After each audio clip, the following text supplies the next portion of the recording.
Alright, class. Huh.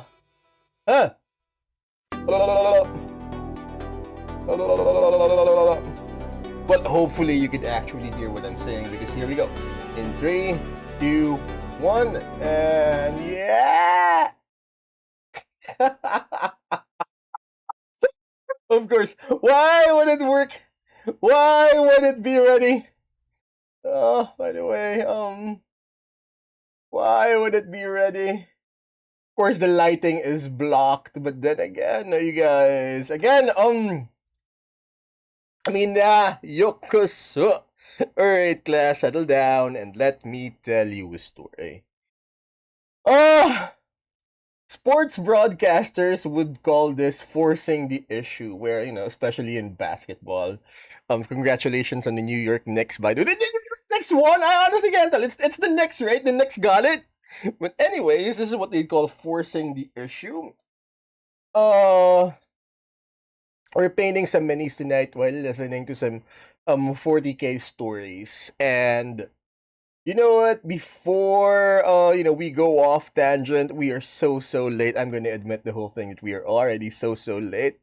We're going in 3, 2, 1.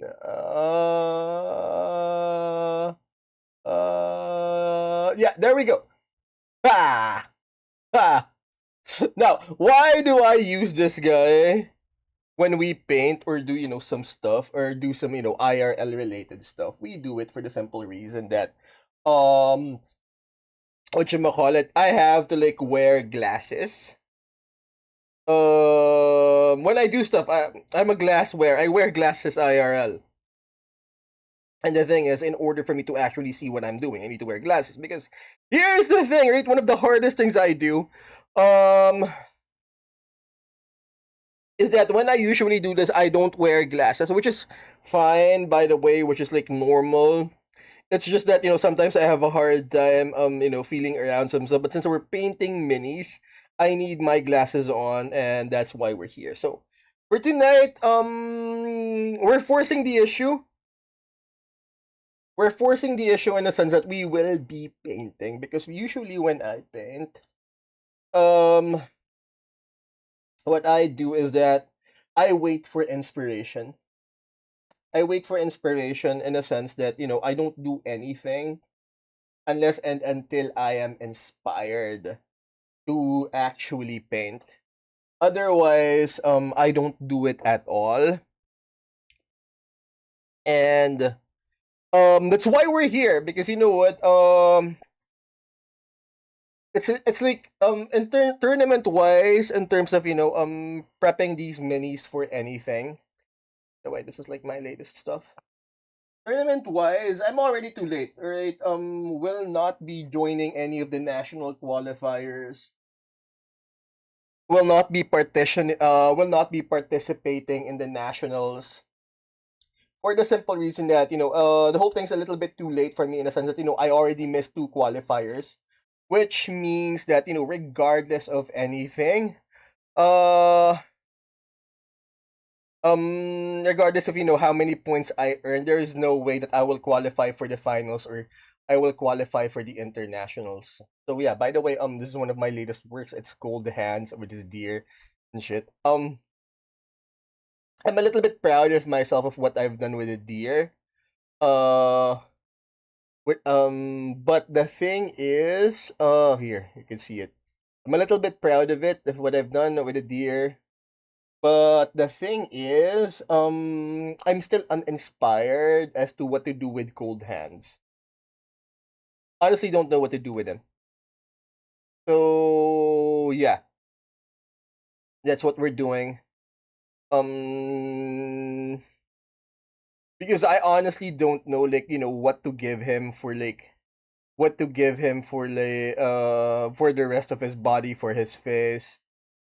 Because I don't know. Again, I don't know. I could go with the white because he's quote unquote a ghost. I could go with blue, but you know what? The whole thing just doesn't fit for me, and I still don't know what to do with this. And then next is this predator thingy. Next is this predator thingy. I know that this one's been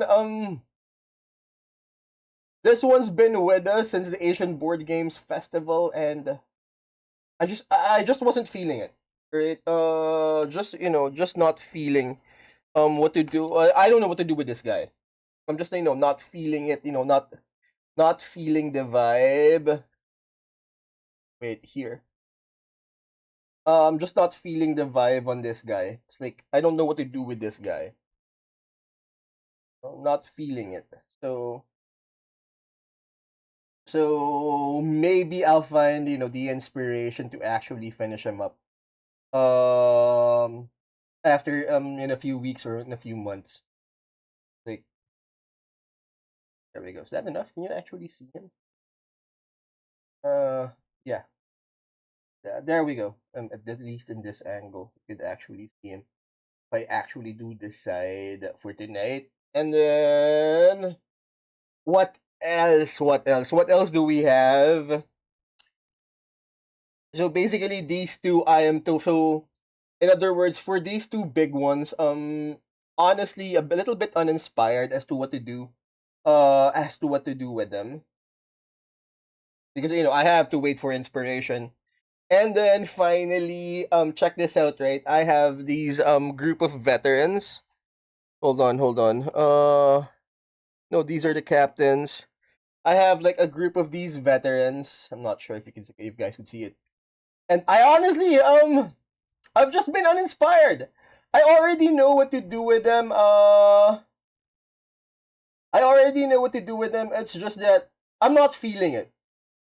I'm honestly just not feeling it. What to do? Like what I'm supposed to do with them. So yeah, there's that. So yeah, there's that. Not feeling it. Art, art. Question is, can you actually force art? See, same guy, same model. The reason why I'm trying to basically force these guys is that they're one of my most quote unquote usable, or they're my most utilized guys in terms of games. So I honestly don't know what to do. I honestly don't know what to do with them. Other than the fact that what, I already know the scheme. I already know what to do with them. It's just that I'm not feeling it in a sense that I don't think I'm ready to paint them yet. Although, huh, I may have an idea for this one. Yeah, I think I have an idea for this one. Like white pants, and then leather, red leather. No, red leather, and then darkness. Ah, red leather and darkness, and then dark. Ultra black. Yeah, I may have an idea for this one. Hmm. Hold on, hold on. I may have an idea for this one.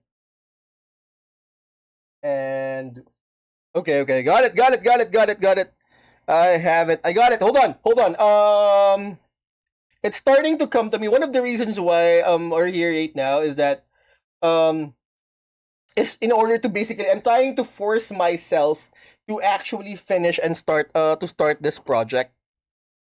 To start this particular project, and I think I got it now. I got it now. Because here's the thing, right? These as for these two, Cold Hands and this Predator. He's actually called the Predator. He's from the Conquest. He's from the Conquest system, Conquest games. From the Conquest system.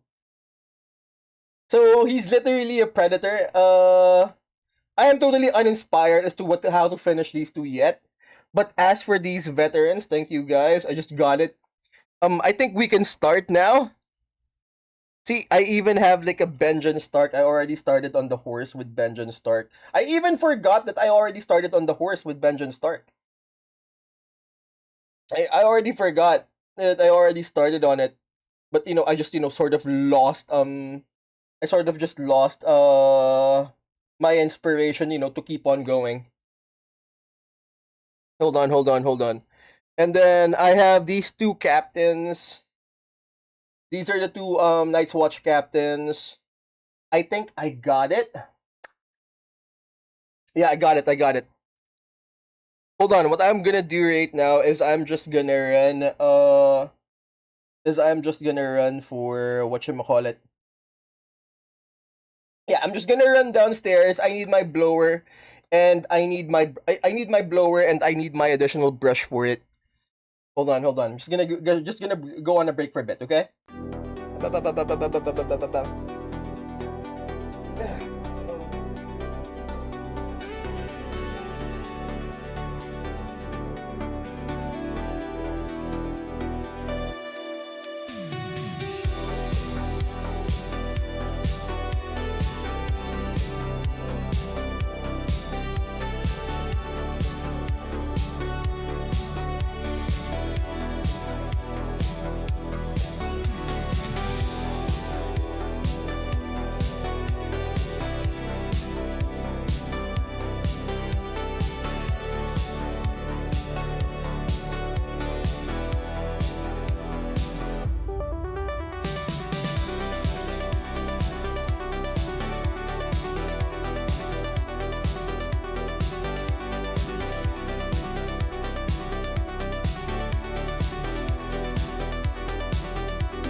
Right.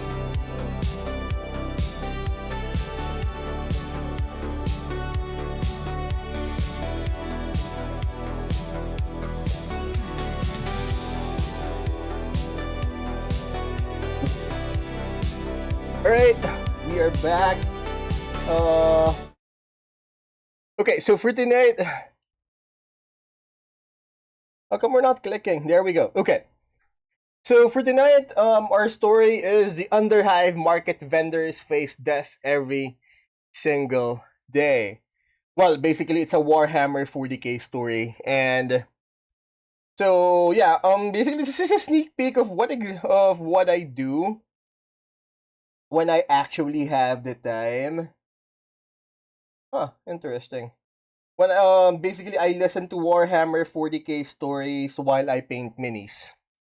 So yeah, for tonight that's our story. Here's the thing, right?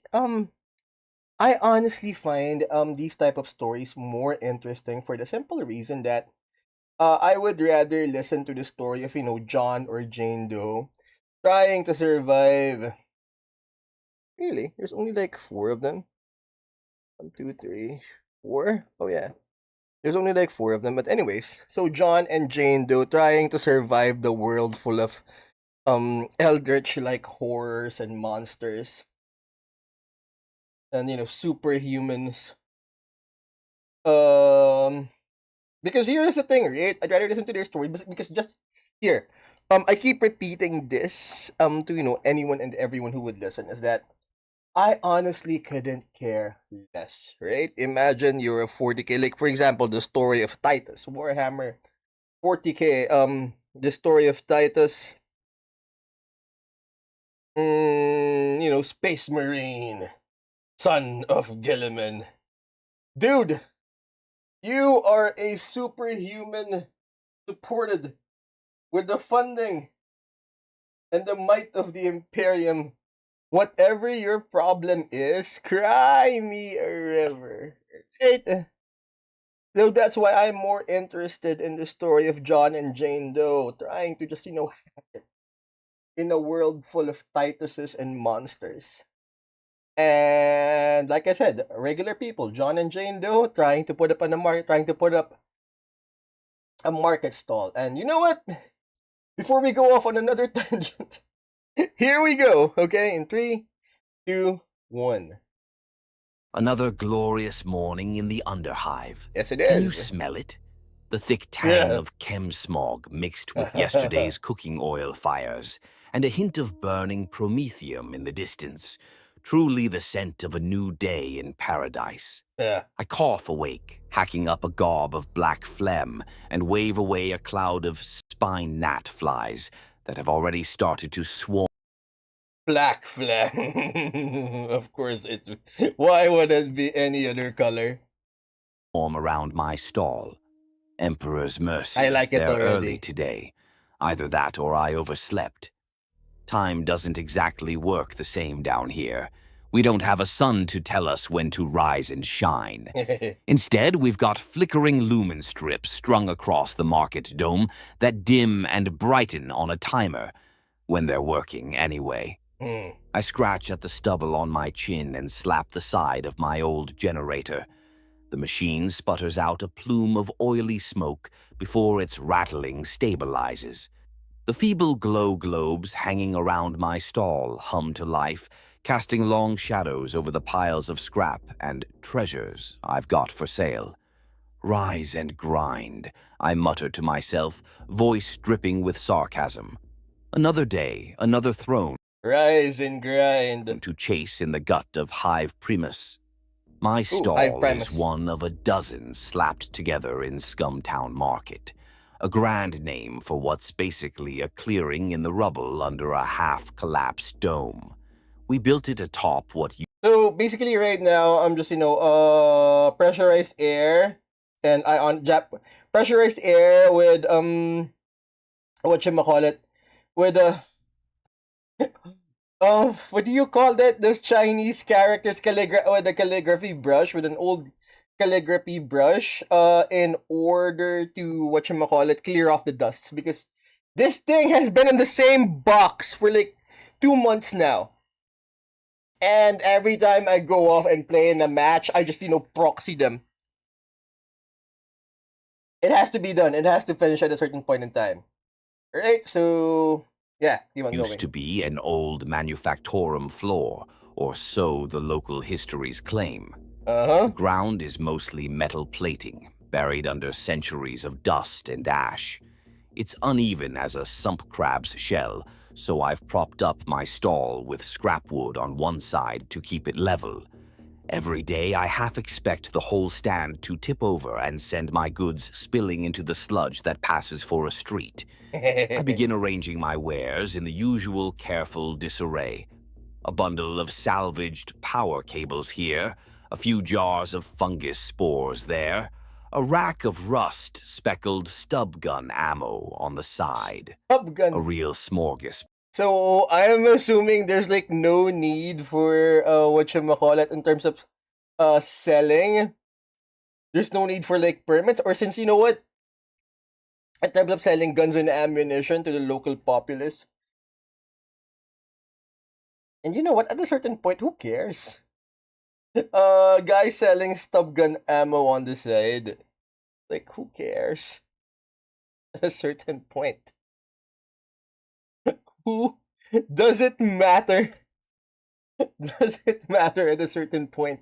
Of the Underhive's finest. But then again, I do this. So you know why I paint? Apart from forcing myself to what you call it, apart from forcing the inspiration right now, I do this to remind YouTube that I'm a real boy.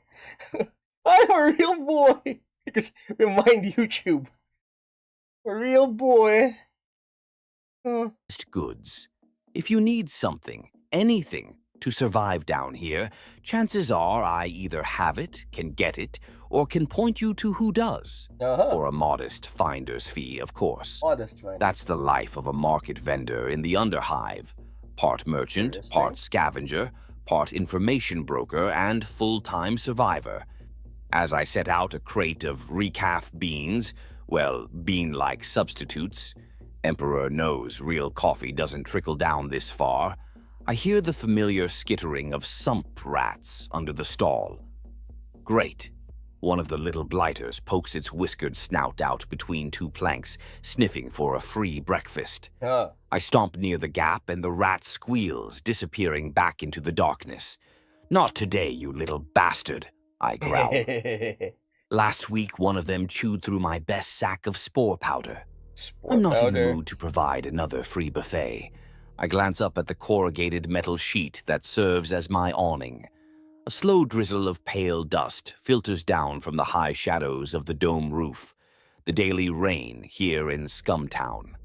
They say this place, our whole settlement, was formed when a massive I mean, no one even bothered to go with the irony. Just straight up, you know what? Scumtown. We're in Scumtown. This is Scumtown. avalanche of industrial powder came pouring down ages ago, filling a cavern and flattening everything in it. Folks crawled in after, built shanties on the packed debris. So this is our first set of veterans. I'm not sure if you guys can like see it. Yeah, too bright. But anyways, this is gonna be our first set of veterans. Yeah. Is it like too dark? Yeah, it's too dark. Holy crap. Hold on. I had the lights like in the wrong way around. So gonna be our first set of veterans. Not sure if you can see him. He's wearing whatchamacallit. He's wearing an eye patch. So what we're gonna do is that he's gonna be our old man, right? Because for every set of Night's Watch unit that I have, I basically mix up their hair color. And the thing is, I would like to represent everyone in a sense that not everyone the Night's Watch is a mixed bag.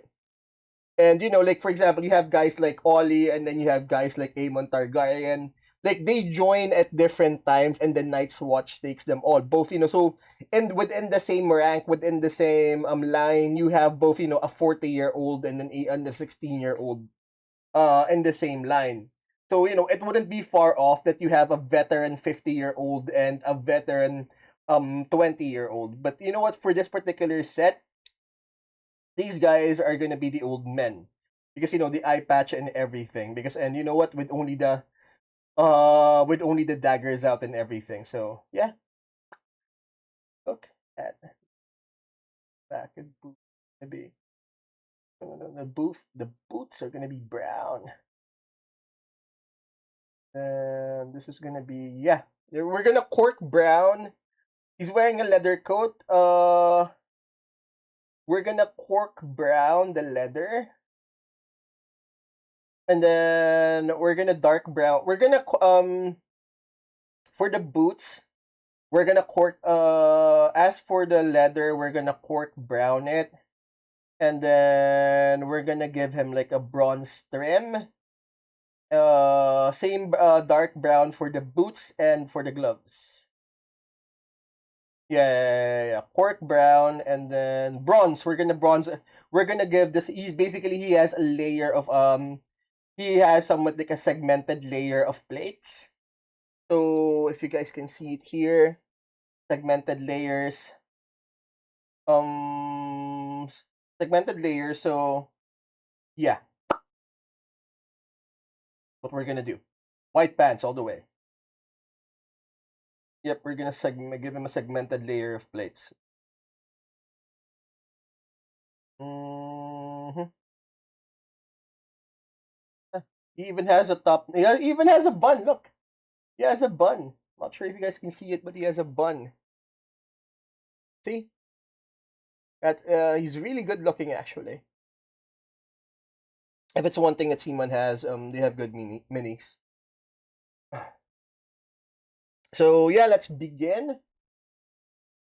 I still don't know what to give for the skirt and the armor. I honestly don't know what to give. I'm guessing for the leather we're gonna give him cork brown, and then after cork brown, yeah, we're just gonna give him. You guys think? Yeah. Let's just do cork brown for for his overall leather coat, and then we're gonna give bronze. We're gonna give bronze for the plate armor. I had these paints whatchamacallit, refreshed or agitated this morning. Took me about an hour or something. So we have a ton of not mahogany. Yeah. So basically, we're gonna do cork brown for the overall coat, and cork brown for the cork brown for the overall coat, and then bronze for the armor. Bronze for the armor, and then what else? What else do we have? Bronze for the armor. No, not yet. Not yet. What else? Where is it? Where is it? Yeah, chocolate brown for the boots and the gloves. And then finally we have mahogany brown for the fittings, or basically for the linings, which is the belt and the cross sections, the belt and the cross sections and the cross section belt across the chest. So that's the plan. All right. The hints of gold too. Anyways, we're gonna do that later. So for now, we go with cork brown or something. Look at. Okay. So yeah. Oh yeah, back to the story. And called it home. Some fancy map in Hive City might label our settlement something sterile like Sector 17B Dust Basin, but we just call it Scum Town. It isn't much, a handful of shacks and stalls clinging to each other in the dark, but it's ours. Not many topsiders even know we exist, but we scrape by. Why would they? That fine white dust still falls from above, coating everything in a chalky film. I shake off my tarp and watch the motes dance in my lamplight. It's almost peaceful in a toxic sort of way.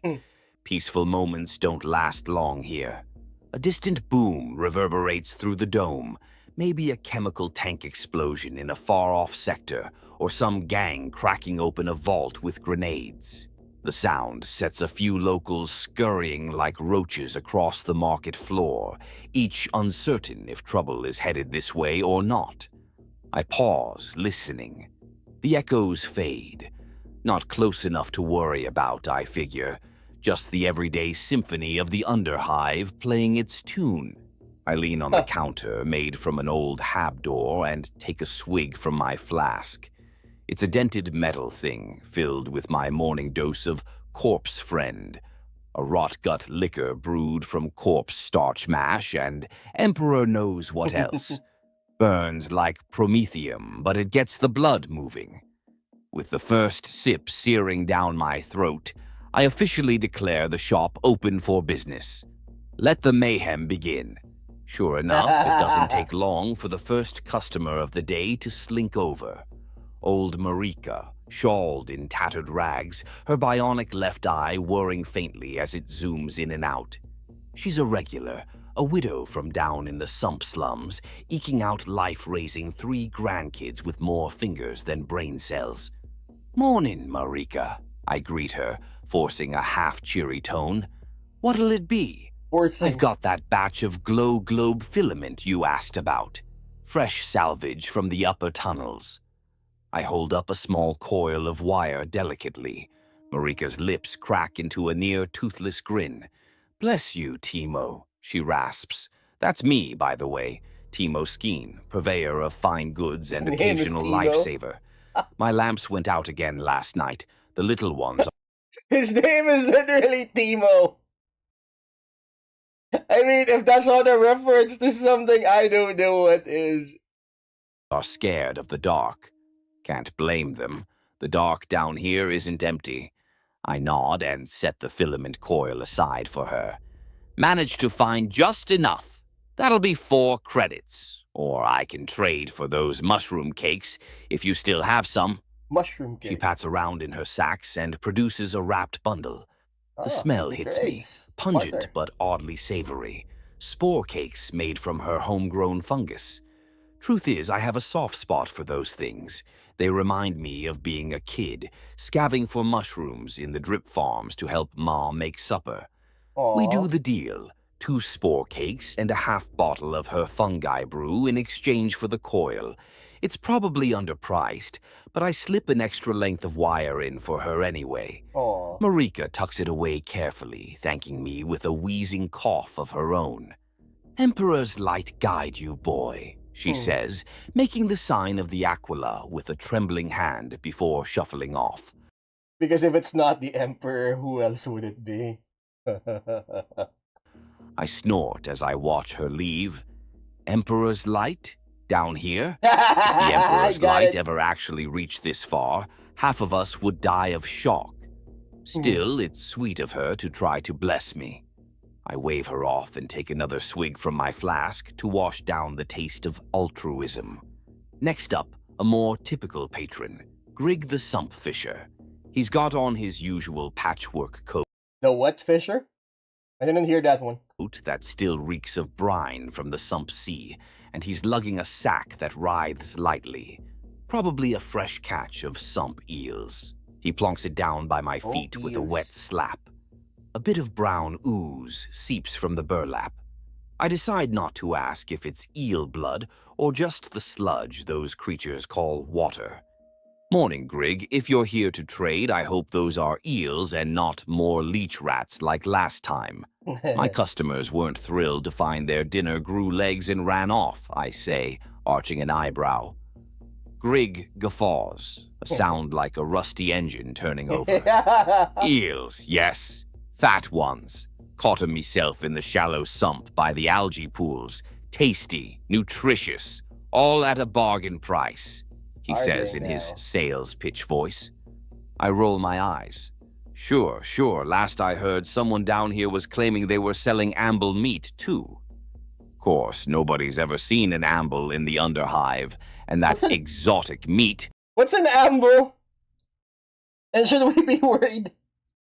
turned out to taste an awful lot like rat kebab. Rat kebab. Imagine that. Grig winks one milky eye. Hmm. Amble, rat, eel. Protein's protein, eh? Folks down here aren't picky so long as it fills the belly. Uh-huh. He's not wrong. Hunger in the Underhive will drive a man to eat things that would turn a spacefarer green. I've seen folks gnawing on everything, from mutant roaches to leather boots boiled in sump water. IRL, leather boots, that's a real thing. Explorers, they would literally eat the belt and the leather of their belts and their boots. So yeah, that's normal. By comparison, Grig's eels are a delicacy. Hmm? I poke the sack with my boot, feeling the squirming mass inside. They are alive and fairly plump as far as eels go. Could probably smoke 'em and sell as dried meat sticks. All right, what are you after for the lot? Huh. Grig scratches at a scab on his neck. Needs scrap metal plates, palm-sized or bigger. The wife's patching our boat again. I nod. I've got a pile of tin and rusted steel sheets that no ganger has claimed yet.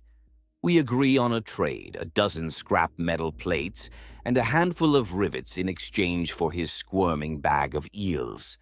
As I heft the sack up onto a hook behind my stall, one of the eels pokes its slimy head out, jaws snapping blindly.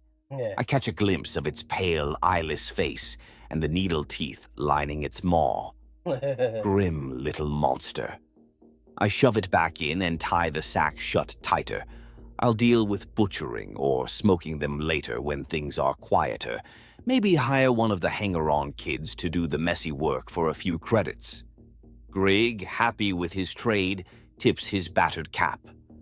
You're a solid one, Timo. Fair as always. Emperor smile on ya. Sure, sure, I wave him off with a crooked grin. Emperor's got nothing to do with it. Fair trade is just good business, and I can turn those eels around for a profit after some prep. Maybe make a stew for myself, too. Emperor knows I haven't had real meat in weeks. The morning wears on like this with a steady trickle of customers and drifters. A pair of off-duty pit fighters from the local Goliath gang come by. Massive, muscle-bound brutes, hard to miss even in a crowd. They're looking for someone selling stims or muscle enhancers. I'm fresh out of combat drugs, too So they do have PEDs. risky to stalk without a deal with the Guilders or the Doc, so I direct them to Doc Vex, 2 stalls down. Vex isn't a real doctor, more of a chem dealer, but he'll have what they want. The brutes grunt their thanks, I think, and tromp off, rattling the sheet metal underfoot with each step. I let out a breath I hadn't realized I was holding. It's always dicey dealing with Goliaths. Say the wrong word and they might smash your skull in for fun. These two seemed in a decent mood, relatively speaking. Between customers, I find moments to people watch. The market's waking up fully now. I see the usual tapestry of Underhive life unfolding around me. Scrawny Juves running messages for the Guilders, grizzled scavengers haggling over spare parts, tired mothers with wide-eyed children clinging to their skirts while they barter fungus bread for low sticks to calm their nerves. A cluster of Clan Cawdor zealots in tattered red robes preach fire and brimstone at the corner by the broken statue of the Emperor, their scarred faces hidden behind crude iron masks. They rattle their makeshift flamers for emphasis as they shout about sin and redemption. Most folks give them a wide berth. Nobody wants to accidentally get purged today. I smirk. The Cawdor preachers come through every week or two, yelling that we're all one breath away from damnation, as if we're not already living in hell. They haven't torched the market yet, likely because the last time one of them tried, the crowd lynched him with his own rosary beads. We may be sinners, but we're not keen on being burned alive for it. A sudden commotion draws my attention to a stall across the way where Marat the gunsmith plies his trade. I see a So I'm assuming no need for a permit if you're gonna sell guns and stuff in the Underhive. scuffle. A scrawny kid tried to swipe a last carbine stock from Marat's table. The wiry gunsmith has the culprit by the ear and is laying into him with a litany of Hive City curses I haven't heard since my Juve days. The kid yelps as Marat drags him over to the enforcer notice board, a rusted metal sheet listing bounties and rules, most of which are years out of date.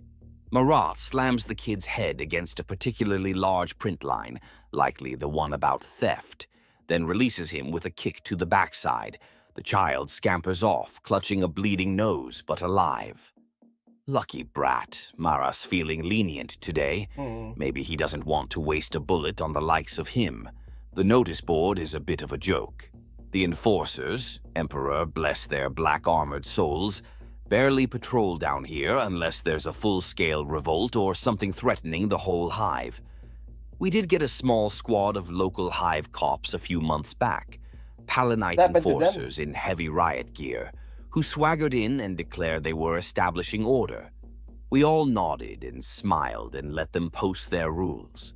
As soon as they left, half the notices got used as fire fuel or toilet paper. They haven't been back since. probably deciding our little corner isn't worth the effort. Fine by us. We self-police in our own way, as that kid thief just found out. I rub my forearm where an old scar itches, a souvenir from a close encounter with an enforcer's shock mall years ago in a different market. Oh. I learned quick. Sometimes it's better to pay the small bribe or just lay low rather than test how much justice a bored enforcer feels like dishing out. My reflection is interrupted by a clatter at the edge of my stall. I snap my gaze over, hand instinctively falling to the auto pistol I keep holstered under the counter. A ragged young man, looks barely more than a boy, has stumbled into one of my display crates. He rights himself, mumbling apologies. His eyes are wild, darting, and his skin has the pale, clammy look of someone who's been chewing on too much spook dust or whatever the narcotic of choice is this week. Okay. Easy there, I say sharply. Watch the merch, kid. He bobs his head rapidly. Sorry, I just... His jaw works, but he doesn't finish the thought. Up close, I see the telltale dark stains around his nostrils and the slight warp to his irises. Yeah, spook dust. So, I guess whichever timeline, there will always be tweakers. Damned fool might start hallucinating any second. I sigh and place a hand on his shoulder to steady him. How about you find somewhere else to crash, eh? Before you break something or someone. He flinches at my touch like I'm fire. I need the ghosts, he whispers, voice trembling. Emperor's pity, he's far gone. Spook is a nasty one. Gives you a brief psychic high, maybe even a minor psycho talent for a bit, then leaves you seeing things that aren't there, sometimes permanently. I fish in my pocket and pull out a wrapped wafer of corpse starch ration. Here, chew on this, focus on the taste. It'll ground you. He accepts it with twitchy hands and starts gnawing. Corpse starch is bland and chalky, but it's something real at least. After a moment, his breathing calms and the haunted look in his eyes recedes a little. That's good. He murmurs thanks and shuffles away to a quieter corner, nibbling the ration. I watch him go, feeling that mix of contempt and sympathy I always do. There but for the grace of the God Emperor go I. Life down here breaks people in various ways. Some turn to the bottle, some to the needle, some to the God Emperor's light, or the promise of it, and some just break quietly with no crutch at all. Question is, which option's like the safest? You've got alcoholism, you go to drugs, you go to religion. It feels like, religion is like the safest option if you live in an Underhive or something. I keep my mind busy and my pockets, modestly, filled. It's not much of a shield against despair, but it works most days. As midday approaches, the clamor of the market reaches its peak. The constant din, haggling voices, distant laughter, a few arguments, a distant gunshot or three, blends into something almost like normal city noise. If I half close my eyes, I can almost pretend I'm in some legit bazaar on a civilized world, not an outlaw market a few collapsed floors above hell. Almost. The illusion breaks as a gust of air carries the stench of the sump up through the grates, reminding me exactly where I am. I let out a long breath and wipe sweat from my brow. It's getting warmer. Probably the nearby chem farm's boilers ramping up for the afternoon. Heat rises and lingers under these domes. By late day, it'll be sweltering and folks will get irritable. Heat makes an If you guys have ever seen City of God, I mean, there are like a ton of films like this that are made in like some of the worst slums in on the IRL slums. Honestly, quite something, and you could definitely see the parallel that they actually made their research with regards to these type of stories. Hive temper flare. I've seen knife fights break out over a lukewarm bottle of wild snake during the hot hours. I reach under the stall and strap a small fan to the edge, powering it on. The feeble whir pushes a little air around. Better than nothing. While I have a lull in customers, I take stock of my morning. What have I sold so far? A coil of wire, some scrap metal sheets, a handful of nails, a cheap knife, and a faulty battery pack that I really hope the buyer doesn't try to actually charge, or it might pop. Not a bad morning, all told. In return, I got spore cakes, eels, and a few actual credit tokens. I fish out the creds from my pocket and hold them up to the light. Small, circular real? chits stamped with the Gilder sigil, the official currency of Necromunda's underbelly. Of course, out here, we barter as much as we use so we are in Necromunda. coin, but credits have their uses when dealing with outsiders or the Gilders themselves. These 2 tokens are legitimate enough, not counterfeit. I have an eye for spotting the fakes by the slight off-color of the plastic. 2 credits. That's what, a couple of days' worth of clean water rations? Or a magazine for a stubber? I jingle them together and slip them back into a hidden pouch. Maybe I'll save enough to buy a new filter for my rebreather mask eventually. The one I've got is practically begging to fail and give me a lungful of poison one day.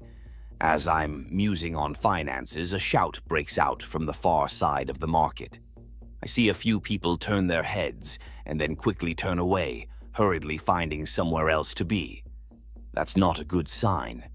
When people deliberately avoid looking at something in the Underhive, it usually means trouble. Sure enough, I see why. A trio of figures are pushing their way through the throng, and the crowd parts like a sump sea around them. They wear dark flak coats marked with red sigils. Even from here, I catch the emblem.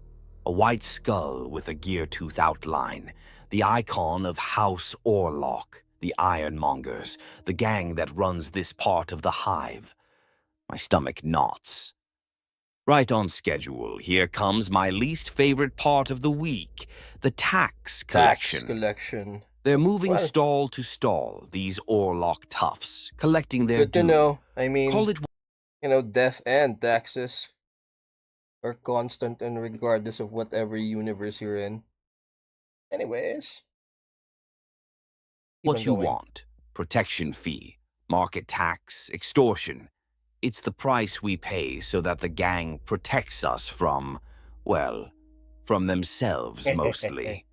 House Orlock claims this territory of the Underhive, and by extension they claim us too. We're all tenants on their turf, breathing their air, to the extent it's breathable, so they figure we owe them rent. And if we don't pay, they'll make examples. Simple. I recognize the one in front. Simple enough. A broad-shouldered slab of gristle named Garrick. He's got a bionic arm that whirs softly as he swaggers up to my stall, flanked by 2 younger gangers with hands resting on the butts of their pistols. Garrick's bionic eye glows a dull red as it focuses on me.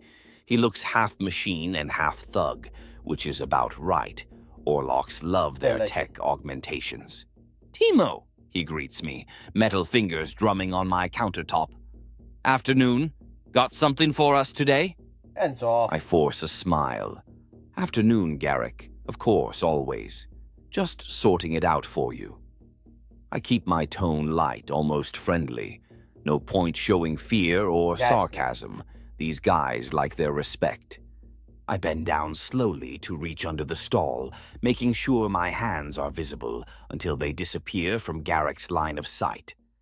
No sudden moves. I pull out a small lockbox, my weekly tithe. Inside is a carefully counted stack of guild scrip and a few valuable goods. I slide it over. Garrick flips open the lid with a chromed finger. His one organic eye scans the contents. He'll find what I intend. 20 credits in chits, a bottle of decent bootleg Amasec. The good stuff I reserve exactly for this purpose. And a shiny new Lagun Cell I came by a few days ago. It's a hefty offering for a small fry like me, but I learned long ago that skimping only invites pain. One of the younger gangers, a scrappy woman with a shaved head and an Orlok bandana, peers at my wares laid out on the stall. She casually picks up a knife I have for sale, an antique steel blade not too sharp, and tests its weight. "Any trouble around here?" she asks idly, still examining the knife. There's an edge to her voice. She's probing for gossip or signs of disloyalty. I shake my head. "Quiet week, Red, just the way we like it. Market's been calm. You know me. I keep things peaceful." I recognize her too. They call her Red Kell, known for knifing a guy to death in a brawl over a spilled pint. Not Ah. someone I want questioning my loyalty. Garrick grunts approvingly, pocketing the credits and handing the bottle of Amasec to the other goon. "That's what we like to hear. You keep your nose clean, pay on time, and House Orlok keeps Scumtown safe. Everyone wins." He snaps the lockbox shut, evidently satisfied. Good to see. Good to hear that, you know what, they're still doing the same racket as the Italian mafia did, basically protection rackets. But you guys, if you guys remember, what was the name? The Sopranos, James Gandolfini, right? The Italian hold, the Italian hold with regards to the protection racket disappeared with the rise of the corporations. Because you know what, it's like, if just imagine trying to shake down a Starbucks. Starbucks ain't gonna stand to it. They're not gonna do the whole thing. They're just gonna call the cops. They're just gonna call the FBI on you or something. Before they move on, Garrick's gaze lands on the sack of eels hanging behind me, still occasionally wriggling. "What's that?" "Fresh sump eels," I answer quickly. "Caught this morning. Interested in some? On the house, of course." The eels were meant to net me a profit after Aw. processing, but consider it an investment in goodwill. The second thug, a wiry youth with cybernetic lenses over his eyes, grins. "I'll take 'em, boss." Garrick nods and I untie the sack, handing the slippery bundle over. The kid nearly drops it when an eel inside flaps violently. Red Kell chuckles and gives him a light punch on the arm. Garrick points a finger at me. The bionic one with a little built-in rivet gun or something. I've never been keen to find out. "You're a smart man, Timo. Keep it that way." "With pleasure," I reply evenly. They turn to leave and I breathe again, but our encounter hasn't gone unnoticed. A few stalls down, I hear raised voices. One of the newer merchants, a foolhardy tech scav named Holkin, is arguing with another Orlok collector. "Emperor's sake, what is that idiot doing?" Holkin is a stubborn one. Came here a month ago, set up a booth selling scavenged machine parts, and has been grumbling about the gang cut ever since. Bad news. Now it sounds like he's refusing to pay or claiming they already took his due. From my vantage, I see an Orlok enforcer, not Garrick's crew, another, shove Holkin against a support pillar. The tech merchant protests loudly. Garrick and his two stop short, turning their heads. Red Kell licks her lips in anticipation. A hush falls as the market collectively senses a scene. Holkin's voice cracks as he raises it. "I told you, I gave at the gate. I paid Rusty and his boys yesterday. You can't double collect." The Orlok he's facing is a giant brute, veins bulging from combat stims. I think his name's Jestin. He laughs harshly. "Rusty ain't here, and I don't see no record of your payment. You calling me a liar, slag?" Probably. Holkin should shut up or back down, but the fool has pride. "I'm not paying twice. That's robbery," he spits. A whole collective thing is silent robbery. wince seems to pass through everyone watching. He said the R word.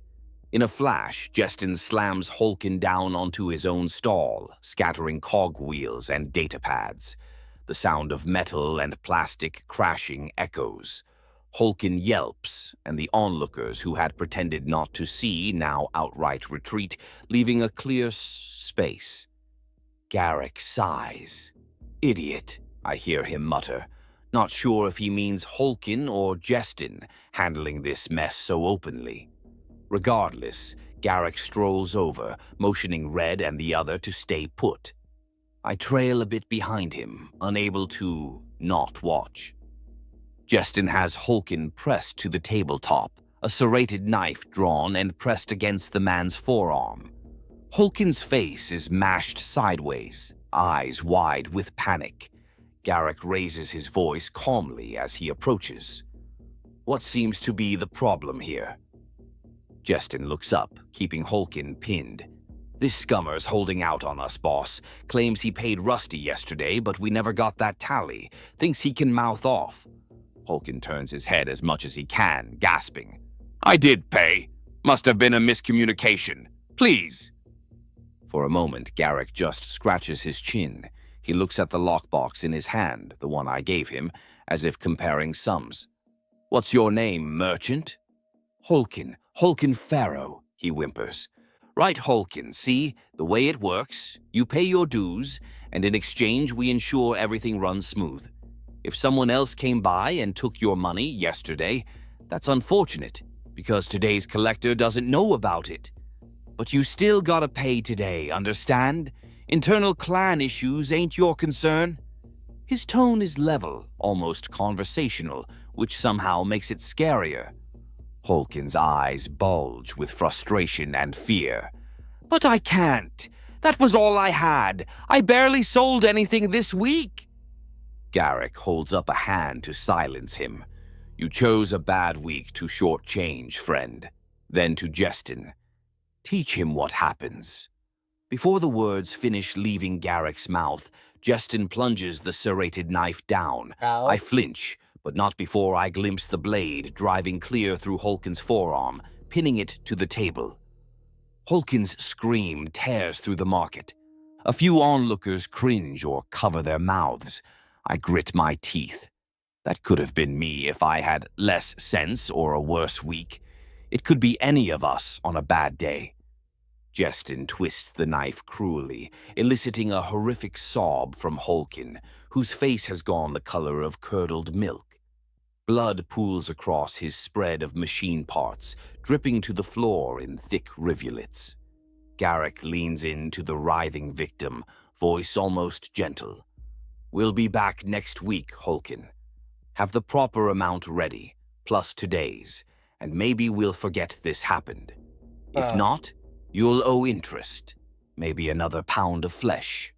Clear? Holkin nods frantically through tears, blood spurting from around the embedded blade with each movement. Satisfied, Garrick actually pats Holkin's cheek almost kindly, then nods to Jestin. The brute yanks the knife out mercilessly. Holkin howls and clutches his mangled arm, rolling off the table and curling on the ground. The Orlocks leave him there. Garrick casts a cold eye around at all of us watching. Anyone else had a miscommunication to report? His voice carries an implicit threat. Nobody meets his gaze. I make sure I'm busy adjusting some non-existent thing on my stall. Red Kell flips the knife she borrowed from my display in her hand absently, making a point as she follows Garrick. Then she tosses it, embedding it in the wooden post of my stall's awning, just next to my head. I flinch as the blade quivers there. Kell gives me a shark-like grin and saunters off with the rest as they stride out of the market. Only once they're gone do people cautiously approach Holkin. A couple of folks help the pale, shocky man by wrapping a dirty rag around his wound and gathering his scattered goods. The rest of the crowd pointedly pretends nothing happened, sliding back into the rhythm of trade after a brief hiccup. That's how it goes. One minute you're witnessing horror, the next you act like you didn't, because dwelling on it is a luxury we can't afford. I take a deep breath, steadying my nerves. The knot in my stomach slowly untangles, leaving behind a familiar mix of relief and guilt. Relief that it wasn't me on that table.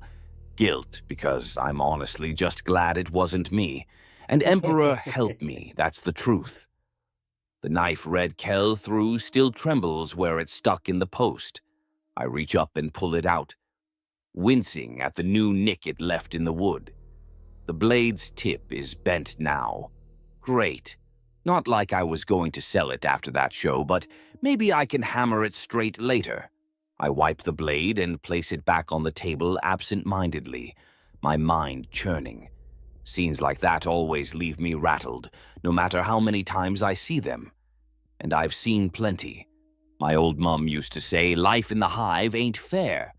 The high-ups take and we bleed, she'd mutter. Watching Holkin's blood drip off that table, it's hard to argue. When I first started this little enterprise, I imagined I could stay out of the worst of the violence by being neutral. Just a guy selling stuff, useful to all sides. Switzerland in the Underhive, you know? Ha. See, how would they know what Switzerland is? Naive. Down here, neutrality just means you're prey waiting for a predator that hasn't come along yet. Eventually, you learn to live under the thumb of whichever gang rules your block, keep your head down and pay up, or you end up like Holkin, or worse. I lean against the stall, briefly closing my eyes. The adrenaline is ebbing, leaving me tired. I'm not a young Juve anymore to bounce back in a snap. Hell, I'm not even middle-aged by hive standards yet, but I feel older some days.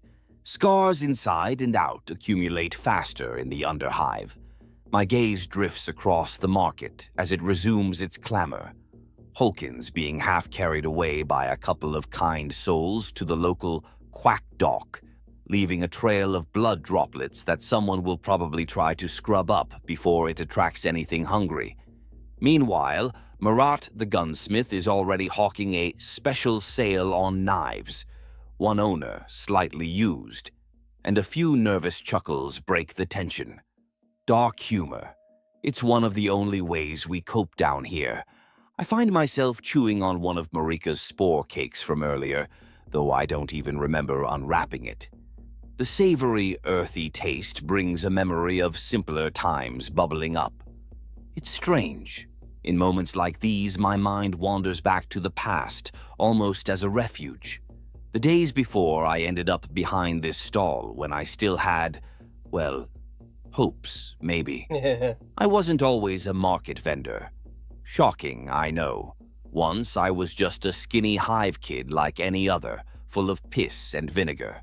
I had a family of sorts. A mom who toiled in the recycling vats, and a dad I never met. He supposedly got conscripted into the guard before I was born. Or that's what Ma always What happened to their pay? Do they receive pay? What about the family left behind? said. Could have just as easily drunk himself to death in a gutter for all I know. Probably. We lived in a settlement not unlike this one, a few dozen levels up and a couple sectors over, called Tarvon's Hollow. It clung to the side of a massive ventilation shaft, scraping by on air filter maintenance contracts and shroom farming. Ma used to light a candle, when we could afford wax, to the Emperor every night, praying I'd climb to a better life than hers. I always nodded, but even then I think I knew the truth. The House Lords up Hive don't notice people like us, except when they need bodies or scapegoats. As a teen, I ran with a small gang of locals, nothing as organized as the big house crews, just a pack of us hollow rats, stealing or scavenging to make life a bit less miserable. We thought we were tough, brandishing homemade shivs and the occasional hand-me-down auto pistol. I got this scar on my cheek in those days, did you know? Nicked myself trying to reload a jammed revolver in the dark. My first gun, given to me by a friend who found it in a ditch. Emperor, we were idiots. But it wasn't all bad. I remember I was in a fight. We got cornered in a fight.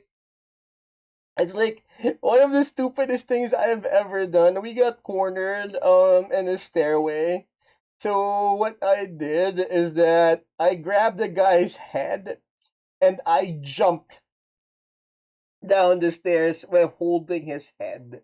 I mean, thinking about it now, I mean, what I did was so stupid and so dangerous. Not for me, but for the guy whose head I was holding on to.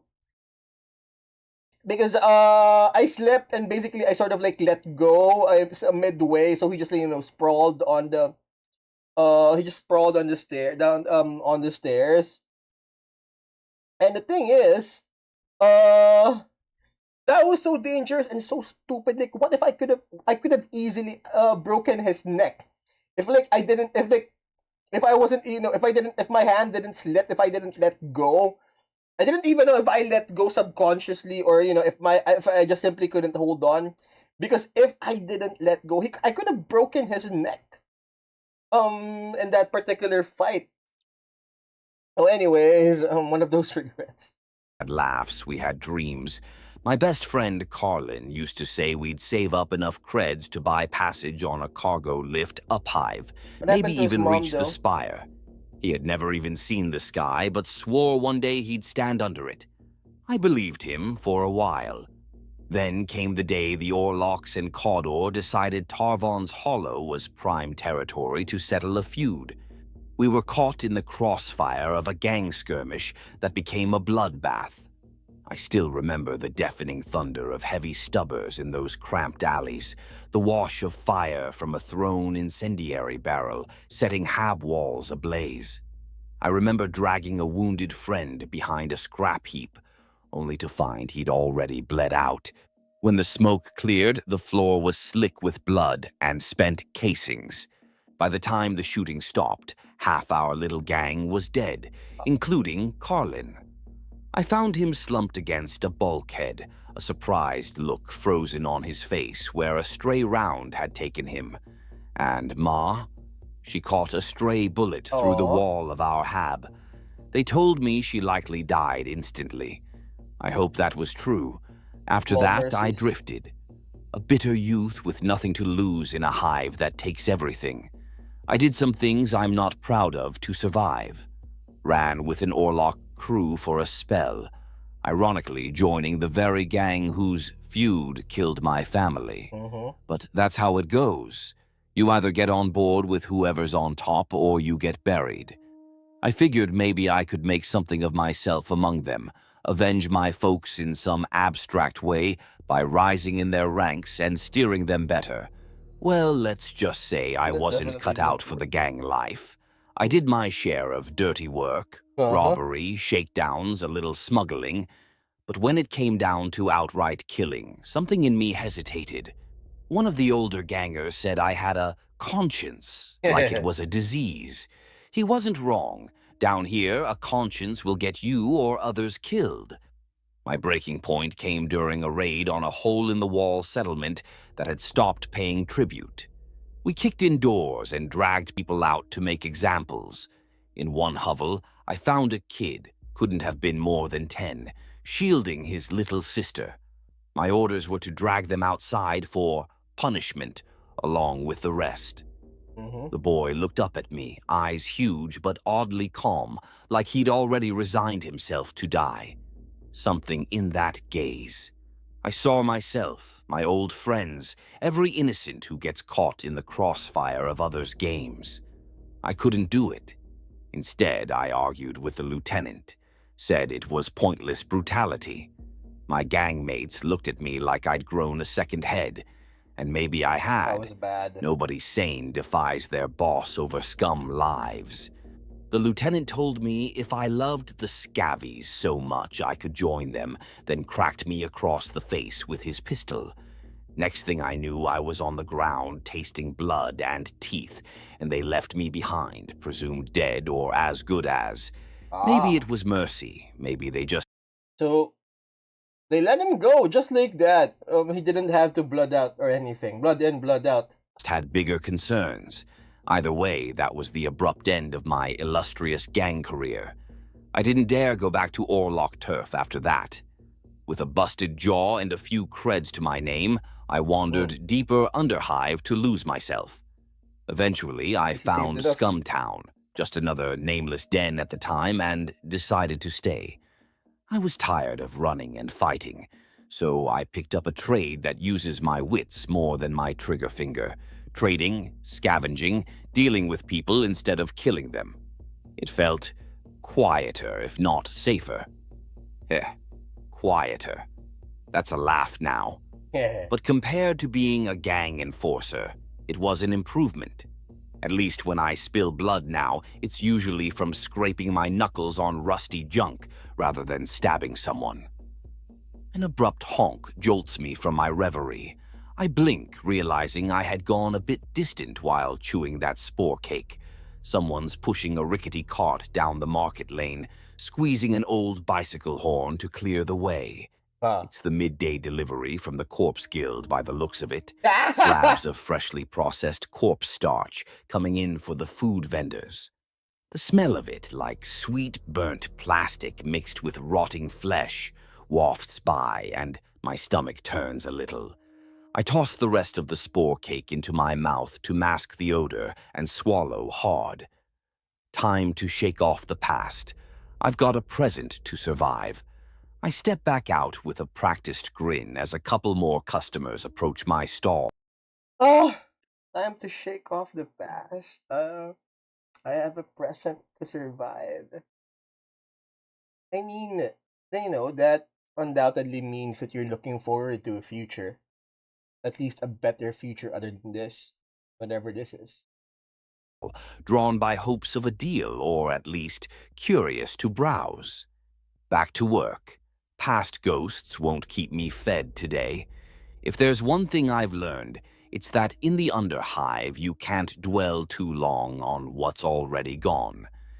The next threat or opportunity is always just around the corner, or just over your shoulder with a knife. Evening, or what passes for it down here, comes creeping in as the lumen strips fade to a dull glow. The market thins out. Most honest folks try to be behind locked doors when the night cycle hits. Too many predators like to prowl after the lights dim, and I'm not just talking about the four-legged kind. I start packing up some of the more tempting goods, preparing to shutter the stall for the night. My back aches from standing all day, and the adrenaline hangover from the extortion drama. Just a little longer, and I can retreat to my hole-in-the-wall of a hab a few levels up, and maybe enjoy one of those eel fillets for dinner. A few stalls over, I see Marika hustling her grandkids along, the little ones clutching fungus bread crusts. Marat is locking up his cases of guns with heavy chains. The usual drill. Another day survived, I mutter to myself. Good job. I'm in the middle of covering my merchandise with a grease-stained top when a series of pops echoes in the distance, followed by a whoosh. My heart skips. I know those sounds. Gunfire and a flame weapon igniting. I straighten up and peer down the twilight-shrouded market lane. The lumen strips flicker, casting jittery shadows. Beyond the market's far end, where a thoroughfare leads out into a warren of tunnels, I see a growing orange glow reflecting on metal walls. Shouts ring out, then a scream cut brutally short. People still in the market freeze. For a second, all is quiet except the distant crackle of flames. Then all hell breaks loose. "Raid, we're under attack!" someone hollers. Panic surges through the scant Who's doing the crowd. raiding? A few Because it's definitely not law enforcement. merchants dive under their stalls. Others grab weapons from hiding places. I hear children crying, adults cursing. My own pulse kicks into overdrive, but my mind snaps to focus. Underhive rule number 17. When in doubt, find cover. I yank my top Good rule. fully off again. No time to secure things neatly. And duck behind the stall, drawing my auto pistol from its concealed holster. The weight of it in my hand is cold comfort. I check the magazine, 10 rounds, plus 1 in the chamber. It'll have to do. The first attackers appear at the entry of the market, Hold up. silhouettes I need to do some backlit by stuff. flames behind them. It's There's this a whole whoosh. thing. This whole thing. This bottle is blocked by something. So hold on. Let's see if I can fix it right here and right now. Is what I usually do when I have a blocked bottle is You know what? I'm just gonna get my tools, okay? Hold on.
Great, we're back.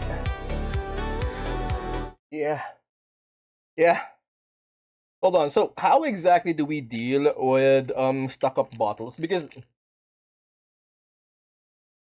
uh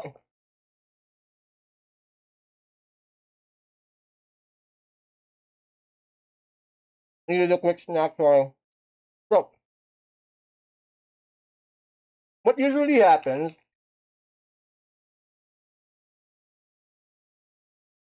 is that these things they freeze over, especially the top part.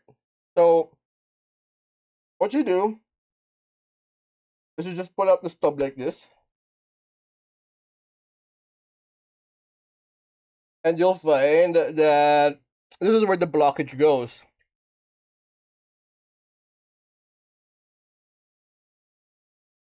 Usually, in order to get rid of the blockage, a toothpick or a needle would work. What?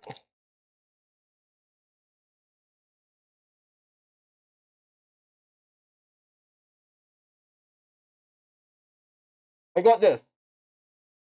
I have no idea what this is or what they're meant to be for, but they work. See, just insert that right there. Hold on, 2 sec.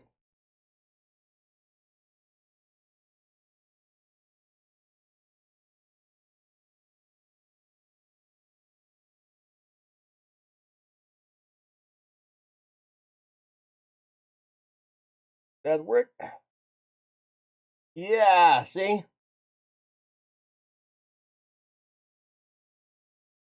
that thing literally hardened. But beyond that, I think we're good. See, so we're ah.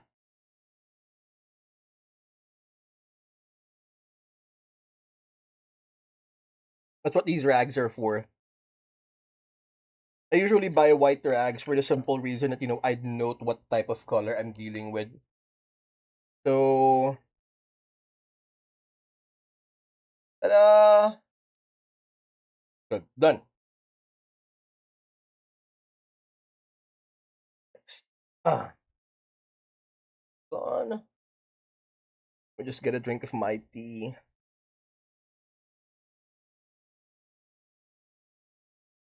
Ah, hold up. And then a sudden gout of fire streaks out, a homemade Gunfight. firebomb arcing high before crashing onto the roof of a shanty across from me. That stall goes up in a fury of flame, illuminating the area in flickering light. In that glare, I see a wave of figures charging in. They wear ragged robes and scraps of armor. At first, I think Cawdor. The pyromaniac zealots are known for their fire raids, but something's off. These attackers aren't wielding the makeshift purgation tools Cawdor usually prefer. Instead, I spot brutal clubs, stub guns, and crude blades.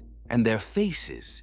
Some have leather plague masks, others just bare with painted symbols scrawled across their skin.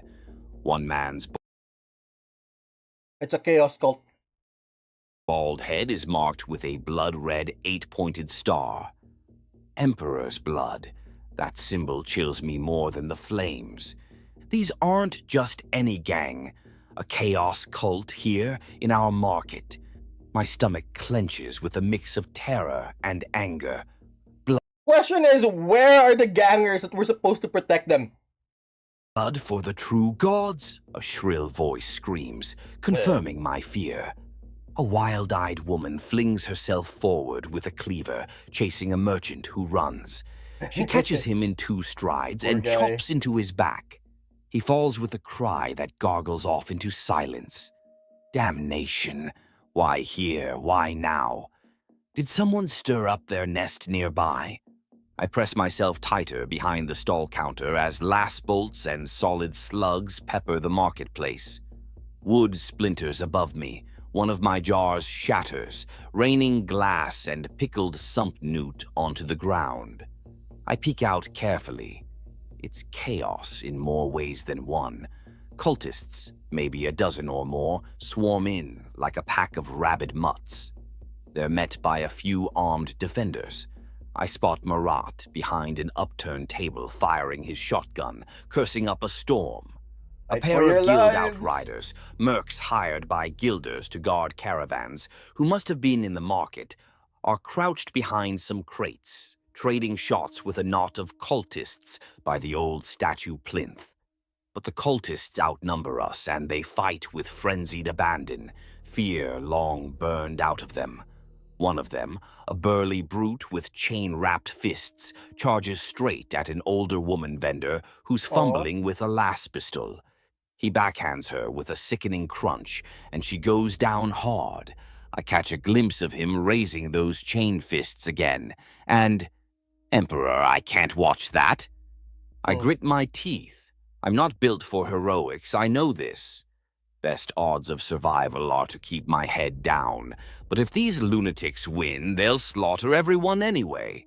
Paying my gang dues won't save me from zealots who worship blood and death. A high-pitched whine. Sap! Red bolt sears past my stall, close enough that I feel its heat on my cheek. That tears it. Armor. I'm already a target by being here. Might as well shoot back. I pivot from cover, resting my pistol arm atop the counter for stability, and sight a cultist who's sprinting toward Marika and her grandchildren as they cower by a crate. He's got a jagged machete raised, eyes blazing with madness. Emperor, forgive me. I squeeze the trigger. My autopistol bucks, the muzzle flash lighting up my little corner. The first shot goes wide, but the second catches him center mass. The cultist staggers, a look of surprise crossing his features. I fire again, twice more. One round nicks his thigh, he snarls and turns toward me. The next two slam into his gut. He crumples forward, mere steps from Marika. The old widow stares in shock at the fallen attacker, then at me. I just saved them. I give a curt wave and shout, "Run! Go!" She doesn't need telling twice. What? Grabbing the kids, she hobbles as fast as she can toward a side alley, away from the fight. No time to relish that. Another figure sees me, a lean man with no hair and a face painted half white, half black. He levels a crude stub gun at me. I duck just as he fires. A thunderous bang. The slug punches into one of my display crates, exploding a jar of preserved lizard eyes into goo. I pop back up and return fire with a trio of shots. One grazes the shooter's thigh. He yelps and ducks behind a support beam. Movement to my left. Someone flanking? I swivel, finger on trigger, only to see one of the guild mercs stumble by, clutching a gut wound. He scrambles into cover near my stall, blood streaming between his fingers. Our eyes meet briefly. It's Torben, a hired gun I've seen escorting trade caravans here before. "You hit bad," I shout over the cacophony. He grimaces, pressing on the wound. "Just a scratch," he lies through his teeth, though I can tell it's not. Still, he props his rifle on a crate, trying to line up a shot at the cultists. I risk another glance around. The cultists are spreading through the market, setting fire to stalls and shooting anyone who resists. The air fills with smoke and the stench of burning goods. A few bodies already litter the ground. I see gunsmith Marat slump over, an axe buried in his shoulder by a howling fanatic. Emperor. The man's tough, but that looks fatal. This is a nightmare. Why would they assault a random market? Unless, could this be about something specific? Underhive cults sometimes strike to gather sacrifices, or to seize resources, or just for chaos' sake. Hard to guess in the moment. My thoughts cut off as a new group rushes in from the same entry point. For a moment I fear even more cultists, but no. These have a more uniform look, wearing flak vests with a patch I recognize. The Iron Skull of House Orlok. Reinforcements. House Orlok must have gotten word or heard the ruckus. Roughly half a dozen Orlok gangers appear, opening fire into the cultists' flank. The roar of a heavy stubber joins the fray, spitting tracers that stitch across the marketplace. A couple of cultists are cut down in the hail. Others roar oaths and return fire or leap to melee in a frenzy. A full-on battle now rages in the heart of our market. Bullets and last bolts whiz I mean, they have to protect. It's their market. It's their source of income. everywhere, stitching across metal walls. Stray rounds punch through sheet metal and ancient pillars. Above, the already weakened dome structure takes a beating. I hear an ominous groan of metal overhead. Dust and rust flakes rain down. Throne, this dome's stood for centuries, but tonight might be the night it gives up the ghost. A cultist with a flamethrower. Where in the warp did they get that? steps atop a toppled stall and arcs a jet of fire toward the oarlocks, forcing them to dive for cover as flames wash over the area. The flamer wielder is cackling, sweeping the nozzle side to side. I realize with horror he's bringing it toward us, the guild merc and me. Down, I shout, tackling Torben off the crate. We both hit the ground behind my stall as a wave of fire whooshes overhead. My awning catches fire instantly, tarp and wood going up like tinder. Great, now my livelihood's literally burning. Torben screams, some of the fire splashed on him, igniting his pant leg. He frantically rolls, and I grab the moldy canvas tarp I'd discarded earlier to beat at the flames. After a few panicked swats, the fire's out, but his face has gone ashen from pain and blood loss. He slumps back, breathing shallowly. The flamer-wielding cultist is laughing maniacally, enjoying the destruction. I smell promethium fuel and charred metal. The heat is intense, sweat stinging my eyes. I peek around the stall edge and see the flamer brute advancing, flanked by 2 more cultists. They're coming our way to finish the job, perhaps. Not on my watch. I wipe my face, take a breath, and rise from cover on the opposite side of the stall, pistol raised with both hands. They don't expect me to pop up through the rising smoke. I fire at the flamer first, aiming center mass at the hodgepodge tanks strapped to his back. The shot sparks off something, failing to penetrate, but he staggers forward, surprised. I adjust aim and squeeze off 2 more rounds into his broad torso. One definitely punches through because he lets out a guttural howl and stumbles, twisting to find his attacker. A cultist next to him, a wiry girl with a half-shaved head and filed teeth, spots me and lets out a hiss. She rushes me with a curved blade, shrieking praises to some dark goal. My pistol clicks empty just as I try to shoot her. Thrown! In my focus on the flamer, I lost count of shots. She's almost on me. I reflexively block with my left forearm as she swings. Pain blossoms as her blade slices a shallow gash along my arm instead of my neck. Thank the Emperor, I got leather there.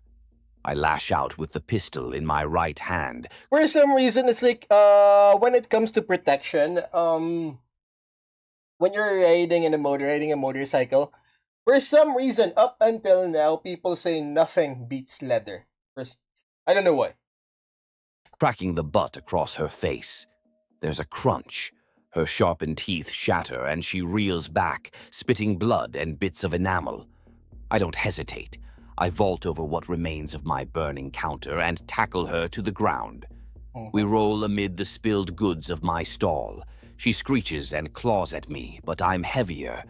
I drive a knee into her stomach, knocking the wind out of her, and then slam her head against the metal floor.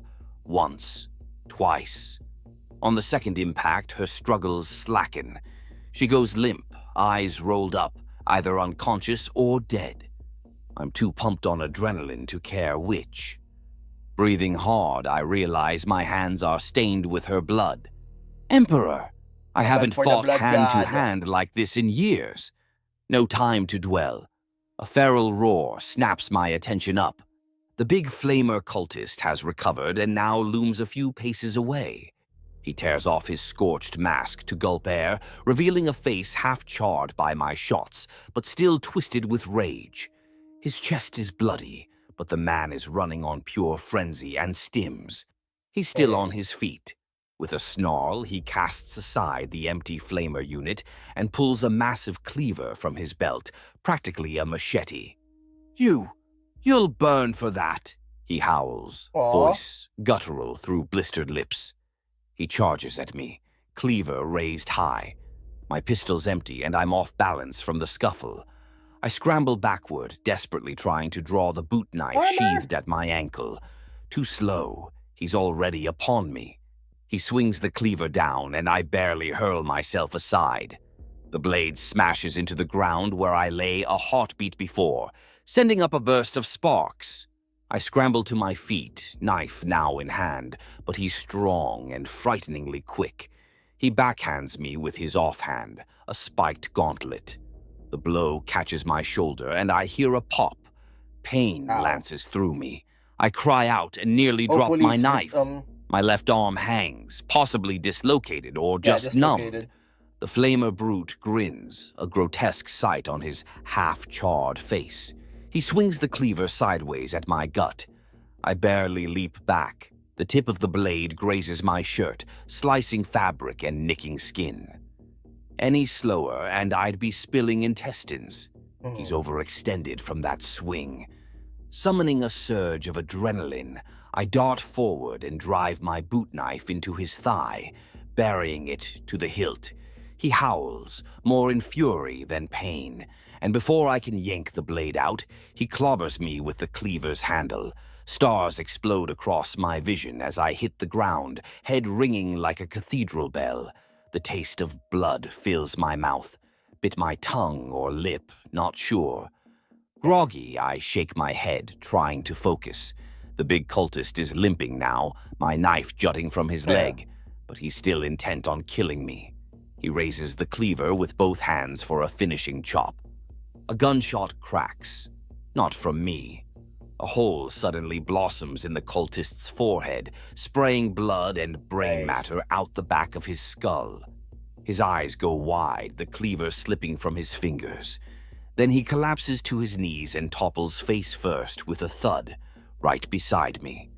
I blink in disbelief and follow the shot's trajectory. Over by the alley mouth, leaning against a wall, is Marika, the grandmother I saved earlier. She's holding a small stub revolver with both hands, its barrel smoking.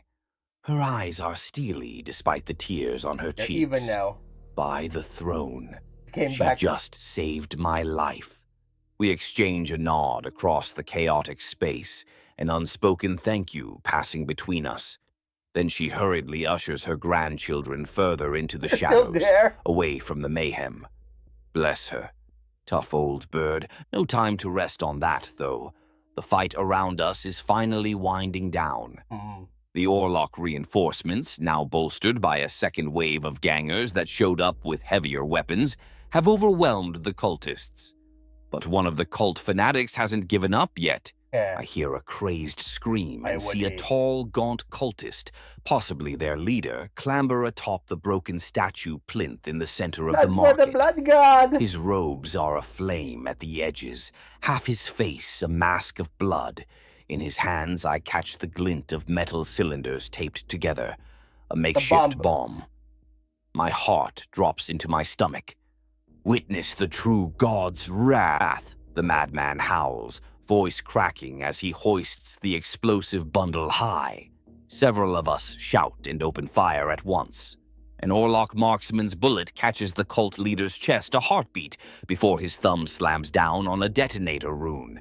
A searing ball of flame and concussive force erupts in the middle of the market. Boom! I'm lifted off my feet and thrown like a rag doll behind a pile of rubble. A deafening crack echoes as the shockwave tears past me, bringing a hail of shattered glass and scrap metal. My ears ring. Still alive, I can't hear anything except a faint whine. Dazed, I push myself up to hands and knees, coughing. Where the cult leader stood is now a smoking crater. His final act did what the firefight alone could not. It brought part of the ceiling down. With a tortured screech, an entire section of the dome's corroded roof gives way above the center of the market. I watch in awe and horror as a massive slab of steelcrete, tangled with old pipes and rebar, collapses straight down like a falling sky. Several fighters, cultists, and Orloks alike scramble to get clear, but not all are fast enough. The slab crashes into the ground with a roar, pulverizing the statue remnants and a handful of unlucky souls beneath tons of debris. A billowing cloud of dust engulfs the market, plunging everything into a choking gray haze. Coughing, I wipe grit from my eyes. My head swims and my left arm throbs, but as the dust begins to settle, I realize that explosion effectively ended the battle. In its wake, an eerie silence falls, broken only by the crackle of small fires and the groans of the wounded. I stagger to my feet, every muscle protesting. The cut on my arm, the bruised shoulder, the possible cracked rib. It all flares as the adrenaline fades. The air is thick with dust and They smoke. won. My lungs burn with each gulp. But I'm alive. Emperor be praised, or blind luck more like.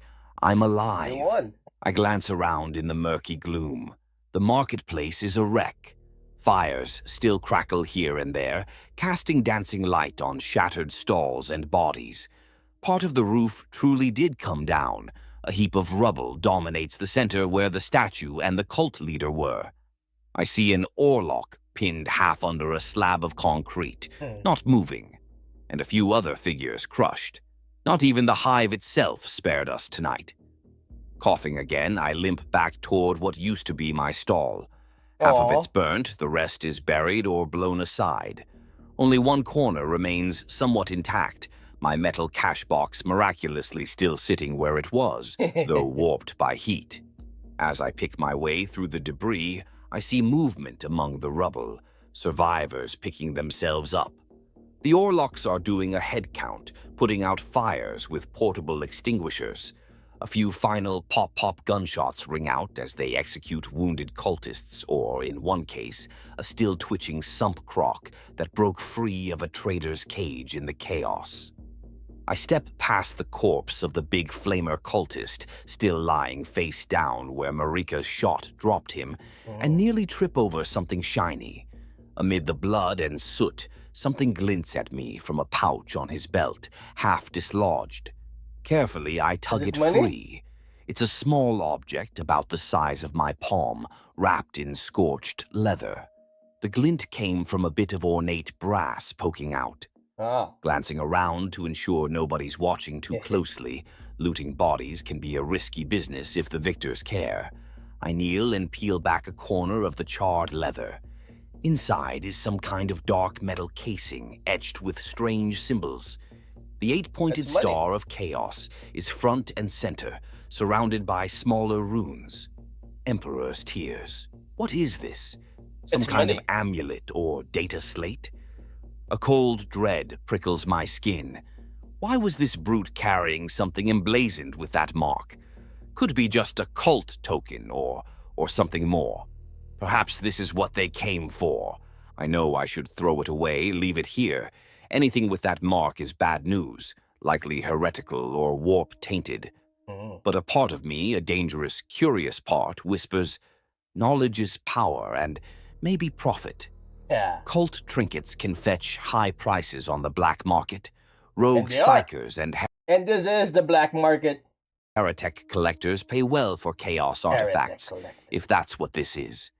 And then another thought. If this is what they were after, it might be important beyond just money. In a split-second decision, I slip the mysterious object into an inner pocket of my coat, wrapping it tightly in the leather scrap. Not here. I'll examine it later, somewhere safe and private. If nothing else, I can hand it off to someone powerful in exchange for a favor.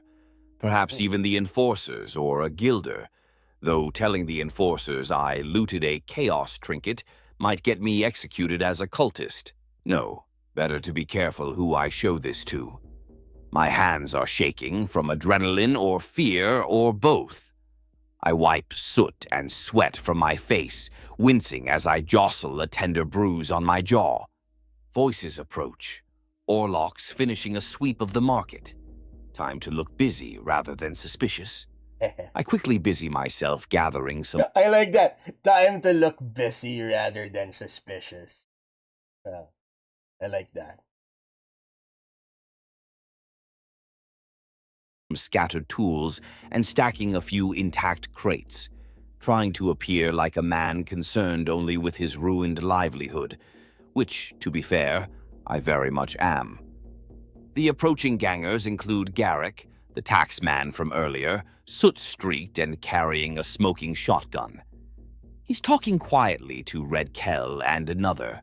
Then he catches sight of me among the wreckage. He strides over. "You all right, Timo?"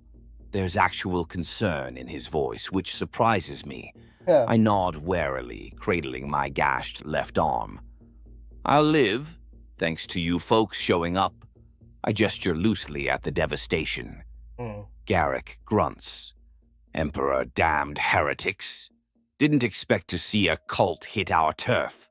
We'd heard whispers, should have cracked down sooner." He actually sounds a should bit have. remorseful, as if this chaos incursion is a slight on his rep as protector. It is. Around us, a couple of his men are extinguishing fires with chem foam, and others are finishing off any cultists still breathing or rounding up wounded ones to interrogate. Efficient brutality. Red Kell appears too, wiping blood from one of her knives. She glances at me and, for a change, doesn't wear that mocking grin. "You did good, merchant," she says, nudging the flamer brute's corpse with her boot. "Took down the big guy here, huh?" "Not alone," I pant. "No sense bragging. Truth is, I nearly got killed. Lot of folks stood up." Kell just nods. Maybe in her own way that was an attempt at praise. Garrick surveys the smoke-hazed shambles of our market. "We'll secure this place through the night now. Double shifts." He looks at me again. "Get yourself patched up. We'll send someone around in the morning, see what you need to rebuild. Lord Helmar knows we can't have our revenue, our people, going under." I raise an eyebrow. That's unexpectedly generous. Yes, it is. Or maybe pragmatic. Keeping the market running benefits the Orloc's bottom line. Still, I'll take it. "Appreciate it, Garrick."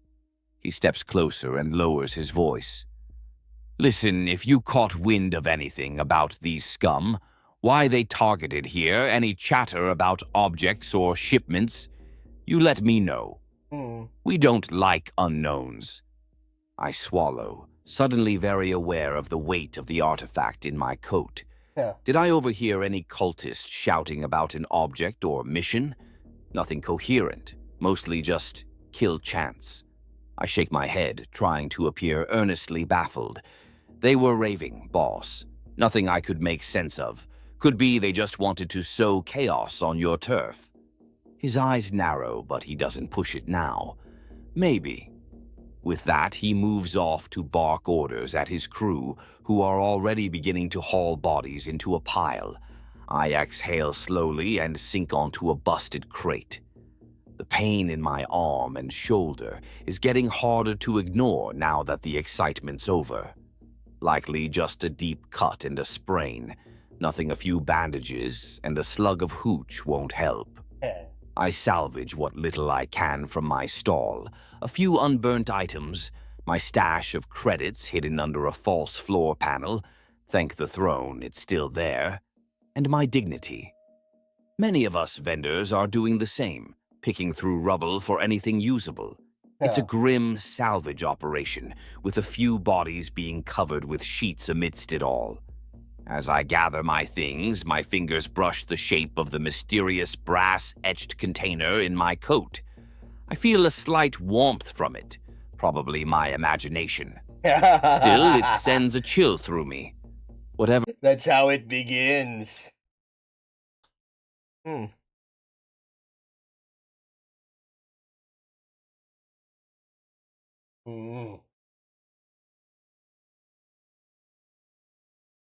I've picked up, it's likely nothing but trouble. But maybe, just maybe, it's also the key to getting out of this pit, if handled right. I make a silent vow as I finally douse the last smoldering ember on my stall. I'm going to find out what this thing is, one way or another. Maybe it'll fetch me enough to climb a few levels out of this wretched hole, or maybe it'll bring more danger. Likely both. For now, though, I need rest. Definitely both. And a drink, a strong one. The Underhive night is far from over, but I've had enough excitement for one day. Clutching my salvaged pack and the secret hidden in my coat, I turn away from the ruined market and limp toward home, while behind me the Orlocks set up floodlights and a few survivors quietly sob in the darkness. Another glorious day in paradise, I think bitterly, as I vanish into the gloom beyond the light. The night after the attack is one of the longest I can remember. Every creak in the darkness of my hab, every distant scream or clatter sets my nerves on edge. I barely sleep, spend most of the night turning the brass-etched container over in my hands, squinting at it by the weak glow of a single lumen candle. When I do drift off, nightmares plague me. Not I bad, see my right? mother's face flickering in the dark, hear Carlin calling my name from the end of an endless metal Not bad. corridor. Through it all, a Mm. whisper threads, indistinct and insidious. Maybe just the wind through the cracks, or maybe some echo from that cursed object. Words I can't quite catch, but which fill me with dread. I snap awake each time, heart hammering and skin clammy. On Mm. closer inspection by candlelight, the item appears to be a sort of locket or compact case, sealed shut without any obvious clasp. The eight-pointed star is etched on its lid, surrounded by tiny inscriptions in a language I don't recognize, twisted, spidery letters that make my eyes ache if I guess you should be afraid if you do recognize it. The language. What was that? I forgot the name of that comedian.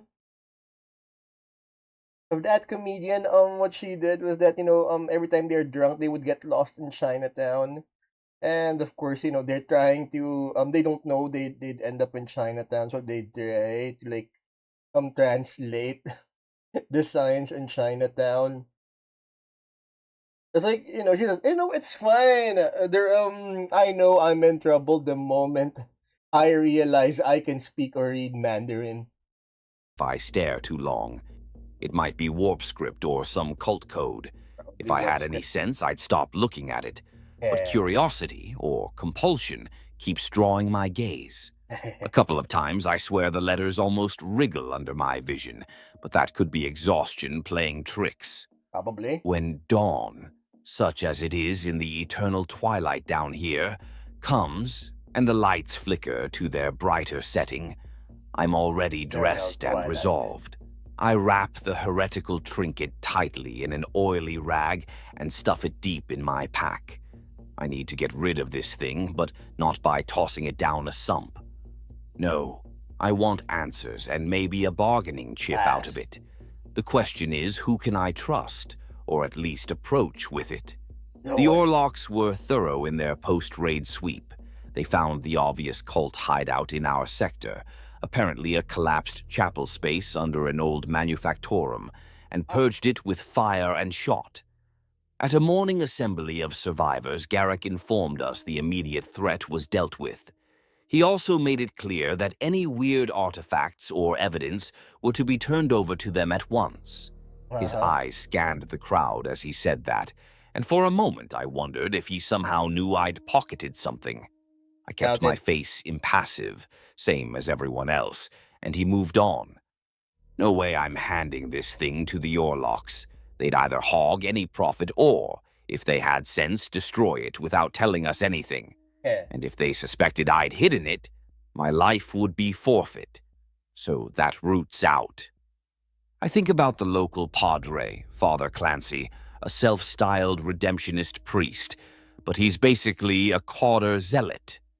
If I show him a chaos trinket, he might decide I'm tainted and burn me along with it, just to be Probably. sure. Hard pass. That leaves one other possibility. The Guilders. Scum towns small, but occasionally we get traveling Guilders or their agents passing through to trade or recruit labor. I even know one by name. Casimir, an agent of the Guild of Coin who swings by every few Question is, can you trust Casimir? months to see if any Underhivers have salvage worth selling Uphive. We've done business. He's relatively fair and, more importantly, connected in Dust Falls. Quiet. Dust Falls. That's the nearest real hub, perched on the edge of the Underhive proper. If anywhere has people knowledgeable about weird artifacts or willing to profit from one, it'd be there.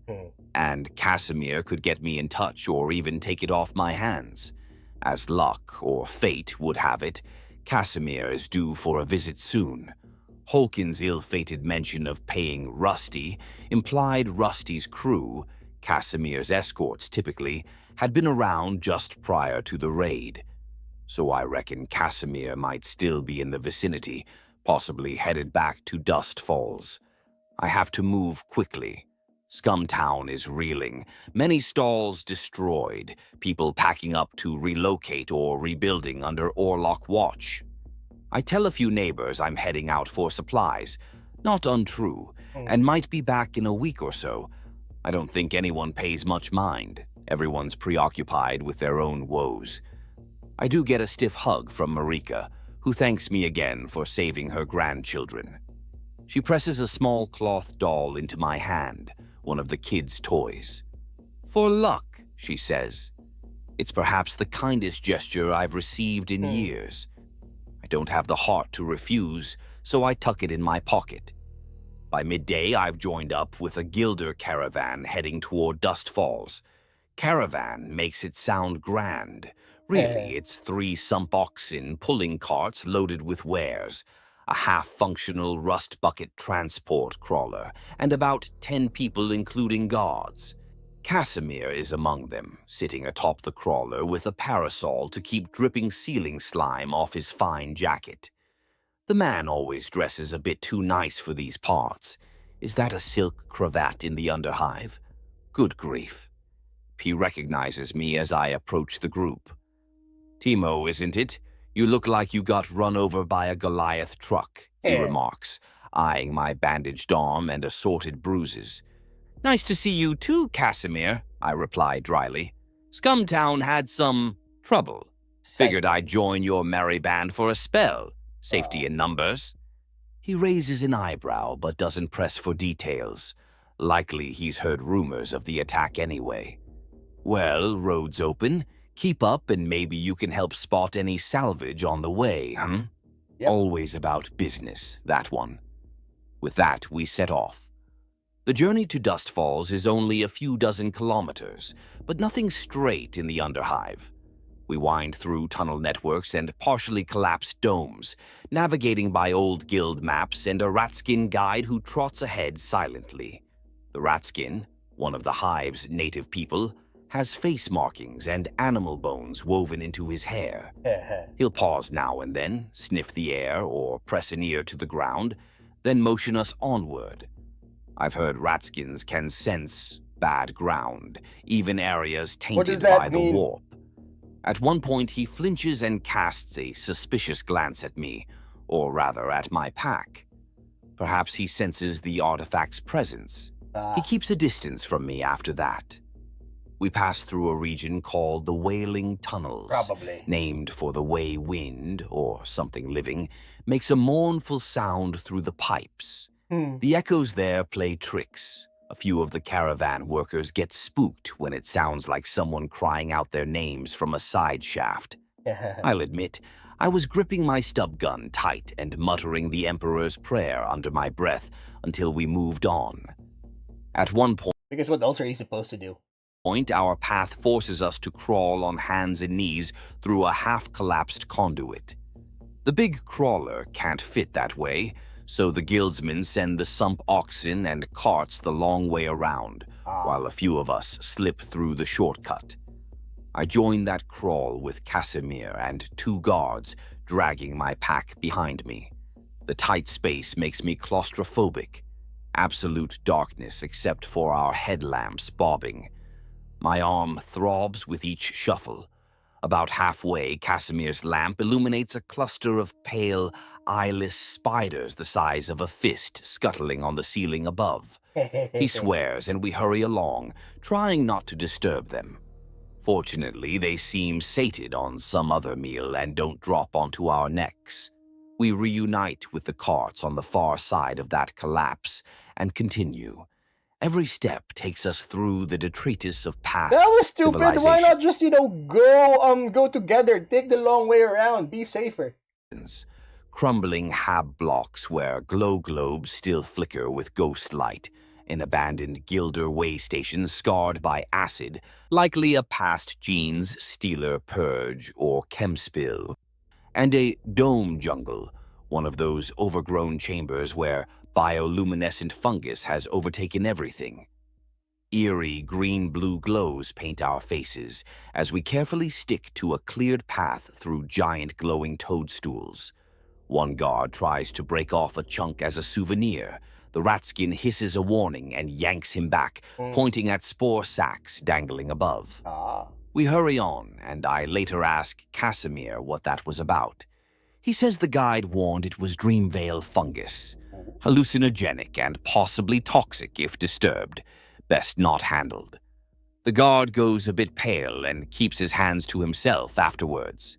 We make camp for a few hours' rest in a defensible alcove, an old cargo elevator platform that crashed and wedged into a cavern wall, creating a kind of metal shelf above the tunnel floor, high up and out of reach of most threats. There, away from any obvious approach, we light a small fire in a barrel and take turns on watch. I can't sleep much, no surprise, so I volunteer for first watch and sit near the barrel's embers opposite the ratskin, who remains awake and is quietly chanting some prayer while drawing symbols in the dust, possibly honoring hive spirits or warding off evil. Both. He looks over at me, eyes reflecting the low light. In halting low Gothic, he says, "You carry bad spirit." I stiffen, glancing around to see if anyone heard. The others are dozing or out of earshot. "What do you mean?" I whisper. He taps his chest, then points a long finger at my pack. "Thing of dark. It called to things. You must throw away, deep, deep." He makes a gesture like tossing something into a pit. My mouth goes dry. "I can't, friend. Not yet." He regards me with what might be pity. "Then bad spirit follow. Mark my word." With that cheery pronouncement, he scoots away and lies down, turning his back to me. I sit there, uneasy. It takes all my will not to yank the artifact out and hurl it into the darkness right then. But I hold firm. That would have I've been the come best too idea. far. I need to see this through and hand it to someone who can truly remove its threat and maybe reward me for it. He falls silent mid-chant, head cocked slightly. I hold my breath and listen. From below our platform comes a faint scrabbling noise, claws on metal.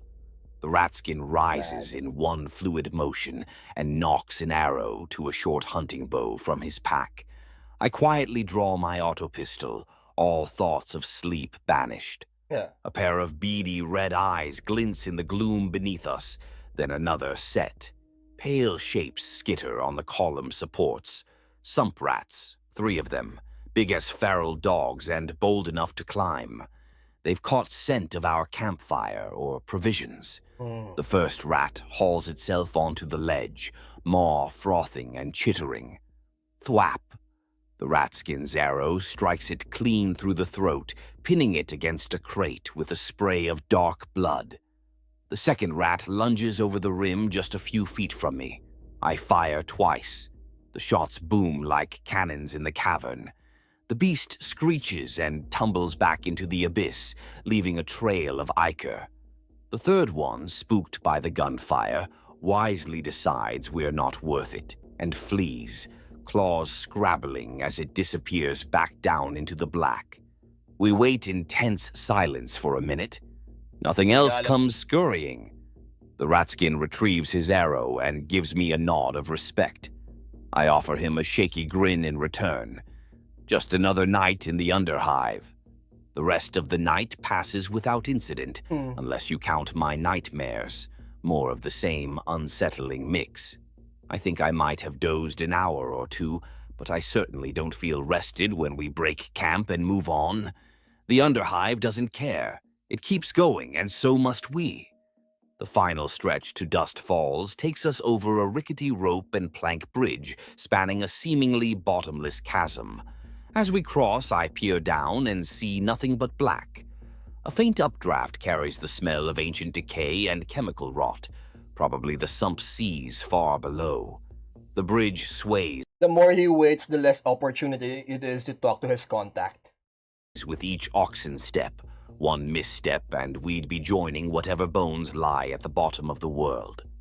I try not to think about it, focusing instead on the pinpoint lights I can now see ahead, the first signs of Dust Falls. As we near the settlement gates, I see how heavily the powers above have invested in this place. Warehouse silos and even a gilder slave pen litter the approach. On one side of the gate, I mean, I guess it was too much that they'd still have slavery. I mean, come on. Precinct 1313 looms like a dark sentinel, the Palanite enforcer fortress here, its troopers watching travelers come and go through the sights of their guns. Opposite it rises the town's largest structure, the fortified Traders' Tower, controlled by the Mercator Gelt Guild. That spire of commerce dominates the Dust Falls skyline, a beacon for those seeking to trade their Underhive spoils for real coin. I actually pause at the thought of heading straight to that Trader's Tower. Perhaps I could march in, present this artifact to the guild procurators, and claim a hefty reward. But then I picture the guilders' likely reaction. Best case, they confiscate the relic and give me a token payment and a pat on the head. Worst case, they toss me in their slave pens for possessing heretical contraband, all in the name of Lord Helmore's justice. Probably No, heretical contraband. handing it to the guild is a gamble I'm not ready to take. Instead, I follow the general flow of foot traffic inward, toward the famous haggle market at the settlement's heart. This is as far as we go together, Casimir declares once we reach a guarded checkpoint of welded scrap barricades at the gates. Enforcers, real ones in dark blue armor and armed to the teeth, are checking papers and peering into carts. Their presence makes me uneasy. I instinctively pat my coat where the artifact is hidden, but the guards don't pay extra attention to a ragged trader like me. Casimir has no trouble. He flashes a ledger and a credential sigil. The bored Palanite officers wave his caravan through. "See you around, Timo. Try not to get killed down here," he says with a half-smile as his oxen pull the wagons onward into Dust Falls proper. I guess our camaraderie only went as far as the road. Now he has business, and I have mine. Fine. I step aside, letting other travelers shuffle past the checkpoint. A family of underhivers hauling sacks of mushroom flour, a couple of grime-faced prospectors with a caged mutant lizard, a solemn line of shackled prisoners being prodded along by slavers toward the guild pens. Dust Falls is a crossroads for all sorts. From where I stand near the entrance, I catch my first real glimpse of the great abyss that gives Dust Falls its name. Just beyond the crowded market streets lies a massive open chasm plunging into blackness. I see cages hanging on chains out over that void, some being winched up with weary scavengers and crates of salvage, others descending slowly into the depths. The lights on those cages look like drifting stars in reverse, disappearing into an eternal night below. They say landings have been built at various heights down the shaft, places with names like But who would test it? That's the question. Two Tunnels and Dead End Pass etched into Hive legend. But from up here, they're just tiny specks of light swallowed by darkness. I shiver imagining descending that far. It's like staring down into the void of space, only this void is under our feet.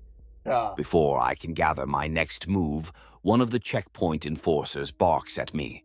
"Move along, don't loiter," a helmeted officer growls, tapping his shock maul against his palm. I raise a placating hand. "Just admiring the view, officer," I say lightly. He doesn't seem amused, so I quickly find a direction to move, toward the haggle market following the throngs. Dust Falls Market, the haggle, makes scum towns look like a corner stall. Stalls and shops everywhere, multi-tiered with catwalks above. But who do you go with something illegal? Because here's the thing, right? In any crime, like when you steal anything, when you have something illegal, the question is, how do you dispose of it? You need to find a fence. But the problem is, here's the thing, right?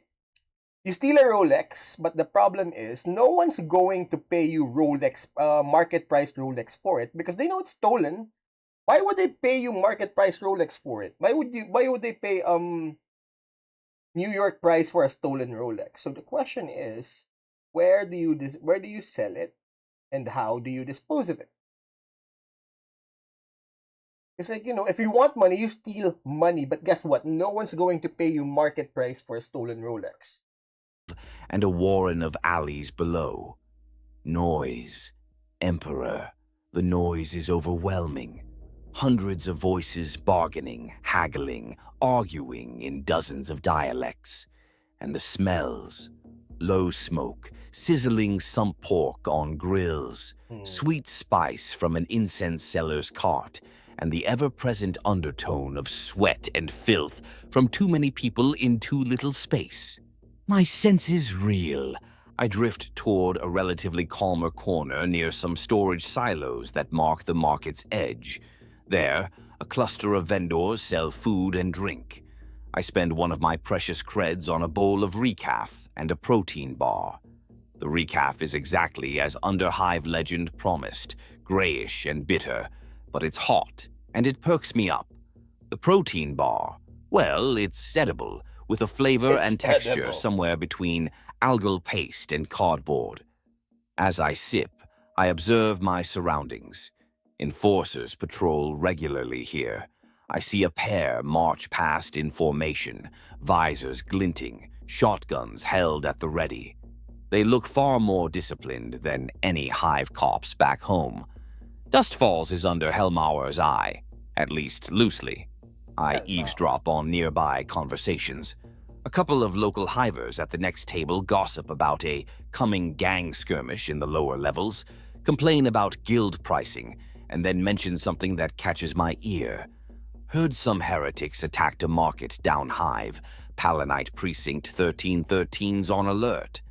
So word of our little war traveled here, and the enforcers are wary. That's both good and bad for me. They'll be Good that watching there's out attention on cult activity. for anything cultish related like him. Bad if they catch wind of why the cult struck, if it was the artifact. I'll need to be discreet asking around. My mind runs through options. Who do you I trust can't at this exactly point? stroll into the enforcer precinct and hand this thing over. I'm not sure they wouldn't just shoot me for possessing it, good intentions or not. Yeah. The guilders might buy it off me quietly, but I already ruled out the official route. That leaves a less official one. Find someone in the shadows of the market who deals in this sort of thing. Ah. Every market has a fixer or two, someone who knows how to handle special commodities. I think of an old acquaintance, a woman named Nisha, whom I met years ago. She's a fence and information broker There here we in go. Dust Fence. Falls, dealing in contraband and gossip. If anyone can quietly identify or move a weird item, it's her, assuming she's still around. We parted on decent terms after I delivered some stolen fungi wine to her a ways back. Fungi wine. I finish choking down the protein bar and decide to seek her out. Dust Falls is big, but I recall she often operates out of a tavern called the Six Clans, supposedly neutral ground where affiliates of all the major houses can meet without killing each other.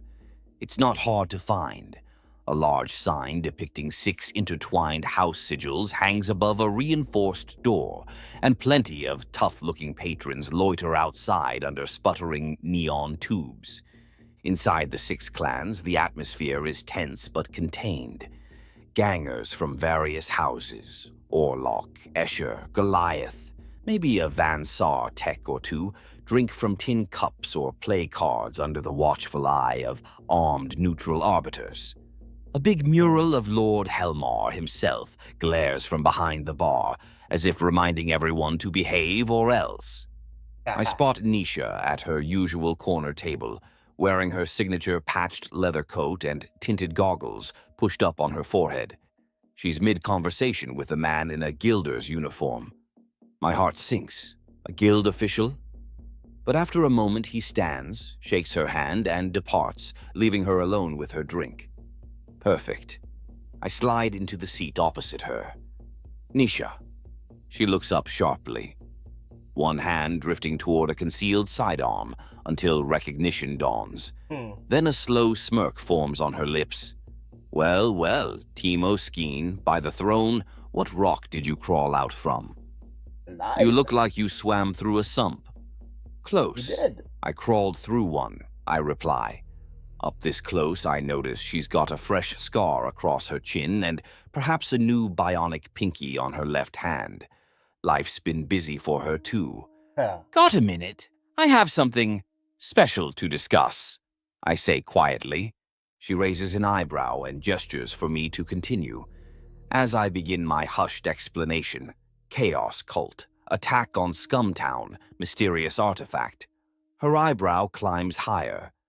You're one lucky sump rat to be breathing if you nicked something off a chaos cult, she mutters. That 8-pointed star. People get disappeared for less. I shrug, trying to appear more confident than I feel. I need to offload it, Nisha, to someone who can handle it. You know this town better than I do. She drums her fingers on the table, considering. There are rumors, you know, of cults stirring even here.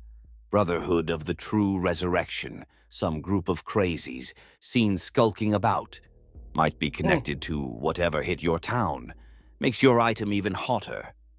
She nods meaningfully at the rag-wrapped lump now resting on my lap under the table.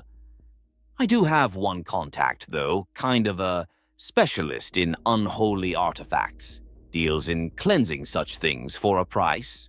I'm about to ask who when a new voice interrupts us. Excuse me, friends. Might I have a word? We both nearly jump. A tall, slender man in a drab brown cloak has appeared at our table side. Neither of us noticed his approach, which is alarming in itself. Nisha looks annoyed. Private conversation, pal. Scram! The man pulls back his hood slightly, revealing an inconspicuous face with a pleasant smile. He raises his hands disarmingly. Apologies. I couldn't help but overhear mention of Scumtown and a chaos cult. His eyes flick to me. You see, I'm a researcher of such occurrences. Every alarm bell in my head goes off. He was eavesdropping, and researcher is often code for something else in this line of work. Could be an Inquisition agent, could be another interested party. Either way, trouble.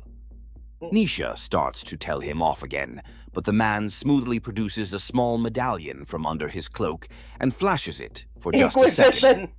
My blood runs cold. I catch a glimpse of a stylized eye with a skull motif. The mark of the Inquisition. Emperor's throne. Nisha's eyes widen. She quickly rises. On second thought, I need a refill.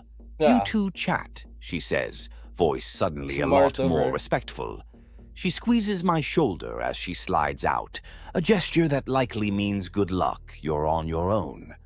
The man takes her vacated seat, still smiling amiably. His voice lowers. Let's not cause a scene, Mr. Skeen. He knows my name already. Of course he does. The Ordo Hereticus has been monitoring the cult activity. I suspect you have something very important with you, something you intend to barter. Correct? Question is, will you pay for I swallow hard. This just became a different game. There's no point denying. If he's Inquisition, he likely knows. Perhaps they tracked that thing here somehow. My mind races. If I admit it, maybe I survive. If I lie and he finds out, definitely not. Nothing. I give a shallow nod. If I do, what happens then, sir? He steeples his fingers, considering me. He can't be more than 30, this man, with calm gray eyes and an accent that sounds mid-hive, maybe even Spireborn. Then I would strongly advise you entrust it to me. In return, I can ensure your involvement is overlooked. His polite tone carries an undertone of authority. This isn't a request. I glance about the bar. The patrons are engrossed in their own business, deliberately ignoring us, probably guessing what he is. If he's Inquisition, outright refusing could be the last thing I ever do. And truthfully, I'm more relieved than not. As much as I wanted profit, I know the Inquisition will safeguard or destroy the artifact properly. Aw. They're terrifying, yes, but if anyone can handle a chaos trinket, it's them. Still, a stubborn part of me hesitates. Overlooked? Am I under suspicion here? I ask carefully. He tilts his head. We recovered evidence of a tainted object missing from the cult's cache. My colleagues tracked its trail here. Not a subtle trail, might I add. He glances at the smear of ash on my sleeve, the bandages on my arm. You're not in trouble, yet. Think of this as an opportunity to do your duty to the Emperor. Hand it over and you walk away alive and unburdened. Perhaps that's reward enough. Alive and unburdened? I let out a breath I didn't realize I was holding. He's right. At this point, not being burned at the stake is reward plenty. But before I can respond, another figure looms out of the tavern's dim corner. A hunched man in a ragged cloak, face shadowed. A gun barrel presses to the Inquisitor agent's ribs. What? I see Nisha at the bar freeze, eyes wide. Don't even think about it, Imperial lapdog, the newcomer hisses. The voice is reedy, with a hint of madness. A cultist, Emperor curse it. One of the cult must have tailed me, or been here already. The agent's face remains calm, even with the gun to his side. Easy now, he says smoothly. Under the table, I slowly slide my hand toward my pack on my lap. Maybe I can reach my pistol, or at least the artifact. Not sure what my plan is, but I can't sit idle.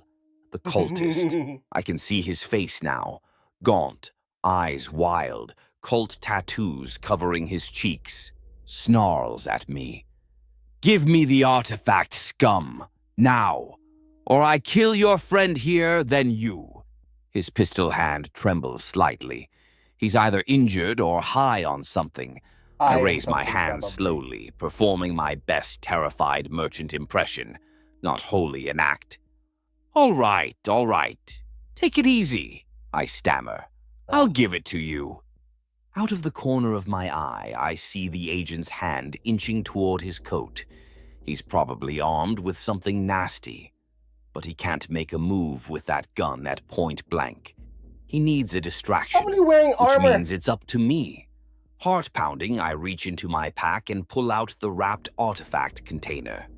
The cultist's eyes light up with a fanatical gleam as I hold it up. Set it on the table, he demands, gun flicking between me and the agent. I begin to comply, then hurl the bundle over the cultist's head into the far corner of the bar. There, I shout. His instinctual reflex is to turn and look. In that split second, the Inquisition agent moves. In one fluid motion, he twists, grabbing the cultist's gun arm with one hand and delivering a vicious palm strike to the man's throat with the other. The cultist chokes and fires. The shot goes wild, blowing apart a bottle on the shelf. A few patrons scream and dive for cover. I lunge from my seat toward where the artifact bundle landed. It skidded behind an overturned chair. Out of the corner of my eye, I see the cultist and agent struggling. The cultist draws a wicked curved knife with his free hand and slashes the agent's shoulder, drawing blood through his cloak. The agent responds by headbutting the cultist's already ruined nose. Why isn't My he wearing hands armor? close on the artifact case, which has come partially unwrapped. The impact must have popped its latch because the lid is slightly ajar now. A faint purple vapor is seeping out. Oh no. I see something inside. A small crystal vial, cracked, with an eerie purple Warpstone? liquid swirling within. Oh no. The vapor wafting from it smells sweet and foul at once. My heart lurches. I think of the cult leader's words about true God's wrath, and realize this thing might contain something alive. The cultist, desperate, elbows the agent off of him with surprising strength. The man in brown falls back against a table, momentarily. Ah! All right. Go. Terribly winded, hand pressed to his bleeding shoulder. The cultist, face a mask of blood, No! frantically scans for the artifact and sees me on the floor, the open case in my hand. He lets out a shriek of rage and triumph. "It's mine! Give it here!" He barrels toward me, knife raised. I scramble back, instinctively holding the open artifact case out between us like a talisman. The cultist hesitates, eyes fixed on the contents of the case, the cracked vial. His expression twists from rage to sudden fear. Ha. The vial's glass gives a final crack and shatters. In an instant, purple vapor billows out, far more than such a small container could logically hold. It whirls around the cultist like a living fog. The whispering I heard in my dreams intensifies to a chorus of gibbering voices. Ooh. My skin crawls with unnatural cold. The cultist screams, a horrible gurgling sound. "No, not now, not me!" He tries to stagger out of the cloud, but it clings to him like a hungry spirit. I watch, horrified, as his skin bulges and writhes from within. He drops his knife, clawing at himself, but his flesh is moving. It's as if something under his skin is trying to push its way out. "Emperor, save us," I hear the agent whisper somewhere behind me. He's drawn a bolt pistol from inside his coat and levels it, but he can't get a clear shot at whatever is happening. With a wet ripping noise, the cultist's chest bursts open from inside. I shield my face as blood sprays. Something crawls out of him, a small, grotesque shape dropping to the floor amidst gore. It looks like a hairless, emaciated canine with far too many teeth and 6 glowing eyes, slick with blood and amniotic slime.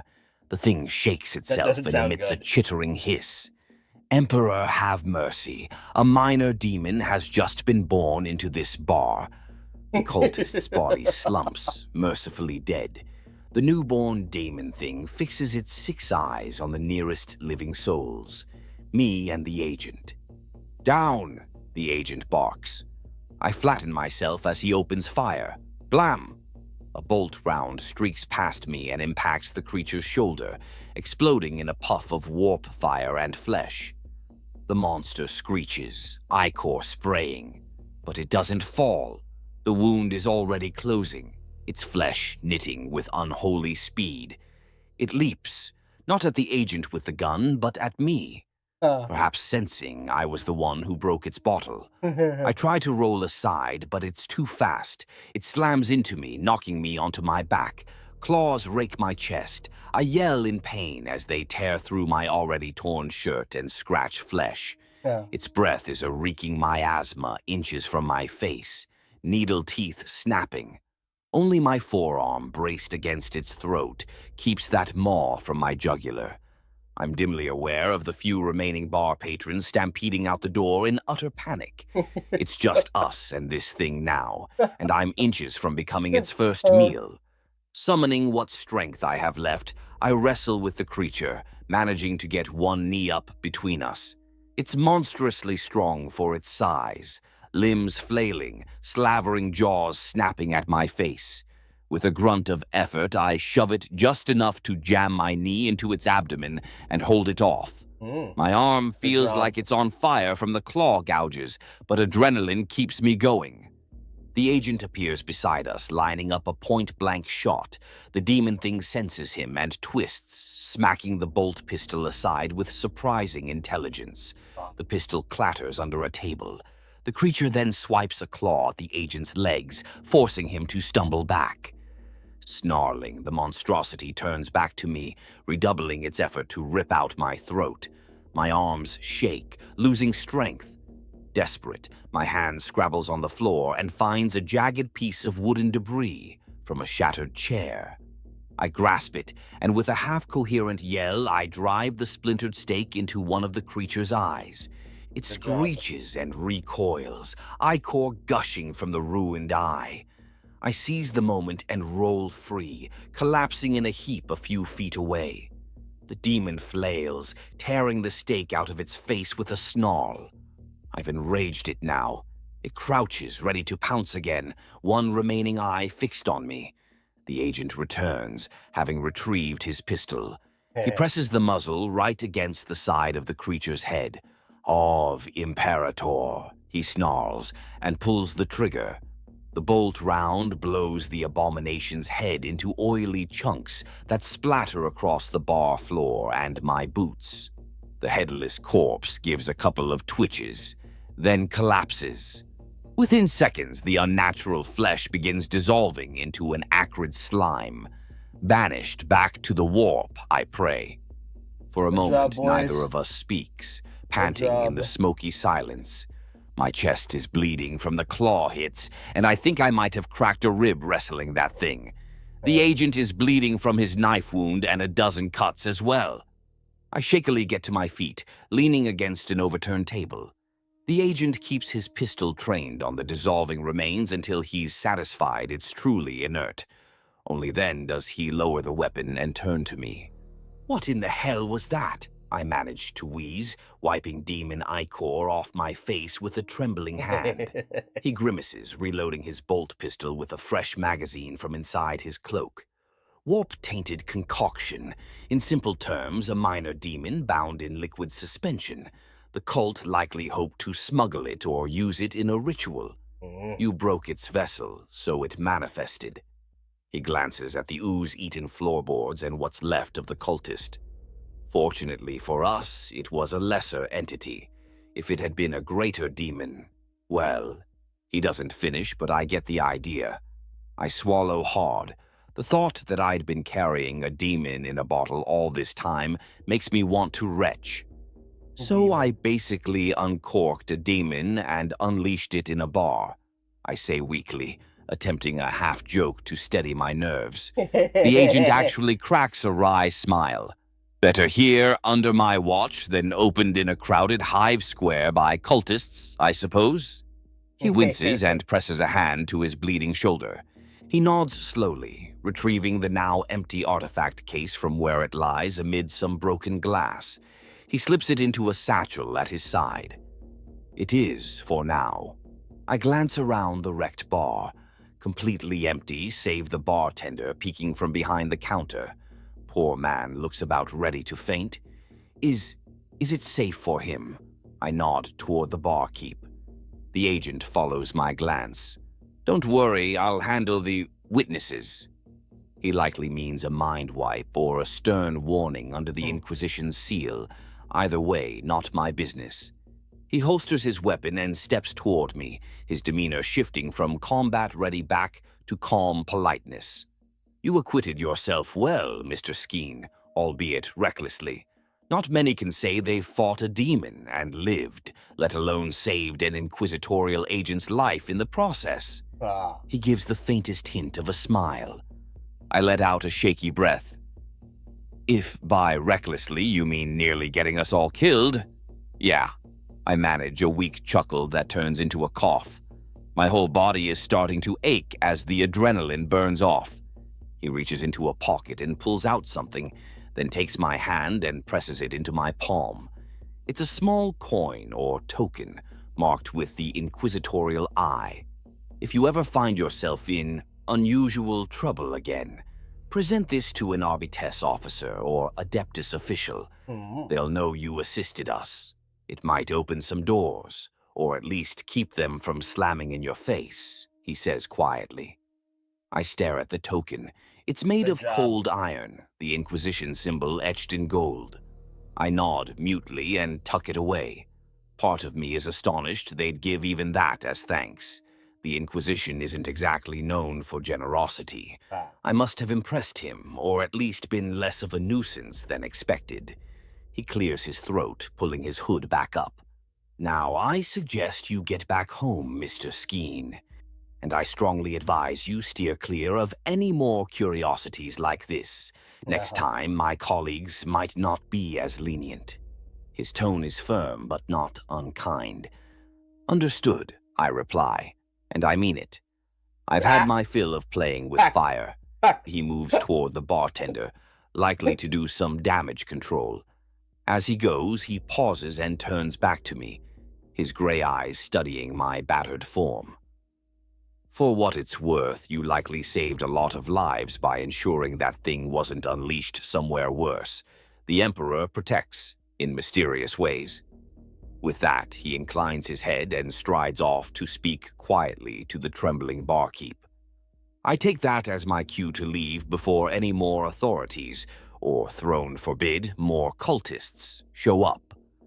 Pulling my coat tight to hide the bloodstains, I slip out of the Six Clans Tavern into the dust-choked avenues of Dust Falls. It's evening again by my chrono, and the settlement's lamps have been turned to their night cycle. People mill about, oblivious to the life and death struggle that just occurred in their midst. I move in a bit of a daze, heading nowhere in particular, just away. Eventually, I find myself at a railing overlooking the abyss itself, near the edge of the market. Far below, tiny lights of scavenger cages moving up and down look like distant fireflies. A fine, pale dust drifts in the air, coating everything, including me, with a fresh layer of gray. My heart is still hammering. My mind races. In the last week, I've gone from simple market vendor to nearly being killed by gangers, cultists, and a literal demon.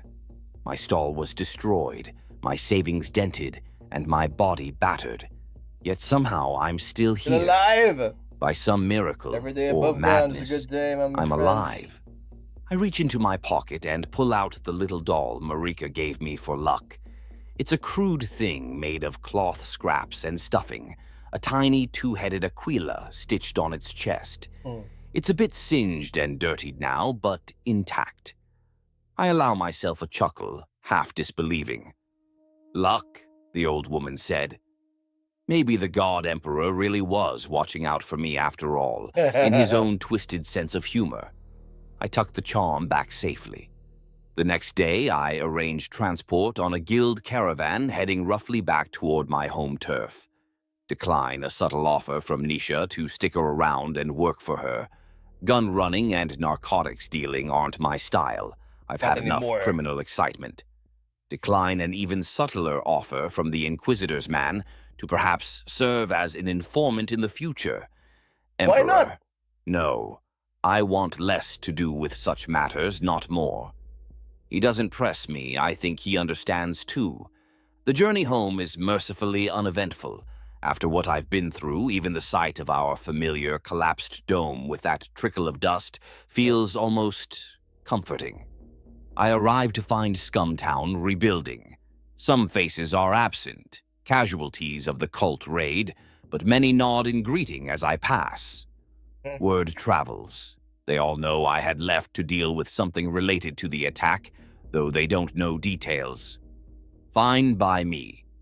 My stall spot is still there, charred but salvageable. A couple of neighbors help me prop up new planks, and soon Timo's trade post is back in rudimentary shape. I hang up a hand-painted scrap of tarp as a sign and declare myself open for business once more. The first day, I mostly give away grilled eel morsels to folks, courtesy of Griggs eels, which I finally smoked, as a sort of celebration that we're still alive. True to their word and self-interest, the Orlocks even send some materials to help us rebuild. Garrick himself comes by one afternoon while I'm hammering my stall back together. For once, he isn't flanked by enforcers or barking orders. He actually looks almost friendly. "Heard you did some good out there, Timo," he says gruffly, which for Garrick is basically effusive praise. I just shrug, downplaying it. "Did what needed doing, I guess." He nods, a rare gesture of respect. "Keep this up. Might make an honorary ironmonger out of you yet," he says, referring to his house. Coming from him, that's practically a hug. He leaves me to my work with a pat on the shoulder instead of a threat. After he's gone, old Marat from the next stall, who survived his wound, thank the Emperor, gives a raspy chuckle and calls over, "Better watch out, Timo. You'll be giving that bounty hunter, Cal Jericho, a run for his money soon." I roll my eyes and get back to hammering planks. let's not get carried away. Still, word of my heroics, saving kids and fighting off cultists, has clearly elevated me a notch in everyone's eyes. People treat me with a touch more deference, and the local kids have even started calling me Uncle Timo instead of that scary vendor. I'm not sure how I feel about that last one, but I suppose it beats being known as a pushover. A few days after my return, when things have settled, I'm leaning on my rebuilt counter, watching the market bustle mid-morning. Marika toddles by and refills my supply of spore cakes for free as thanks. Aw. Holkin, who somehow survived his stabbing and now sports a crude bionic arm, courtesy of the guild doctor, passes with a sheepish nod. He's paid his dues and learned his lesson, it seems. Life moves on. Of course it I does. sip a cup of recaf, genuinely enjoying its bitterness this time, and reflect. In a span of days, I've seen the worst the Underhive can throw at a person, and I'm still here. Truth be told, I'm not entirely sure why. Part of me expected to die sobbing in the gutter like so many others, but something kept me going. Stubbornness, luck, the Emperor's distant grace, call it what you will. What I do know is that this is my life. Scumtown, the Underhive, the market. It's dangerous, ugly, often thankless, but it's mine. I've carved out a little niche where I can provide a bit of value, make a few thrones, and occasionally even help someone. And as long as I'm breathing, or coughing more likely, I'll keep at it, selling hope in a can, trading stories for a few credits, surviving one day to the next. After all, there's always some new peril on the horizon. Maybe tomorrow it'll be a hive quake or a dome collapse, or Emperor forbid another mutant raid. Whatever comes, I'll face it the way I always have, with a grin, a curse, and a loaded gun under the counter. Down here, that's victory enough. And when I wake up tomorrow to the familiar stench of this Underhive air, I'll grin and bear it. Another glorious morning in paradise, right here in the place I call home. Tomorrow it all begins again, and I'll be damned if I'm not ready for it. Ha ha ha. Amazing. Ah, anyways, you guys, that is all the time we have for tonight. As good as it gets. Alright, I'll see you all on Friday, alright? We're gonna play some Blue Archiva. And we actually managed to, somewhat finish a piece, and yeah, I guess, objectives done. I got over my painting slump again. Although I ruined this brush when I dropped it, so anyways. Again, you guys, like it if you do, and subscribe! Emperor knows we need it. Bye!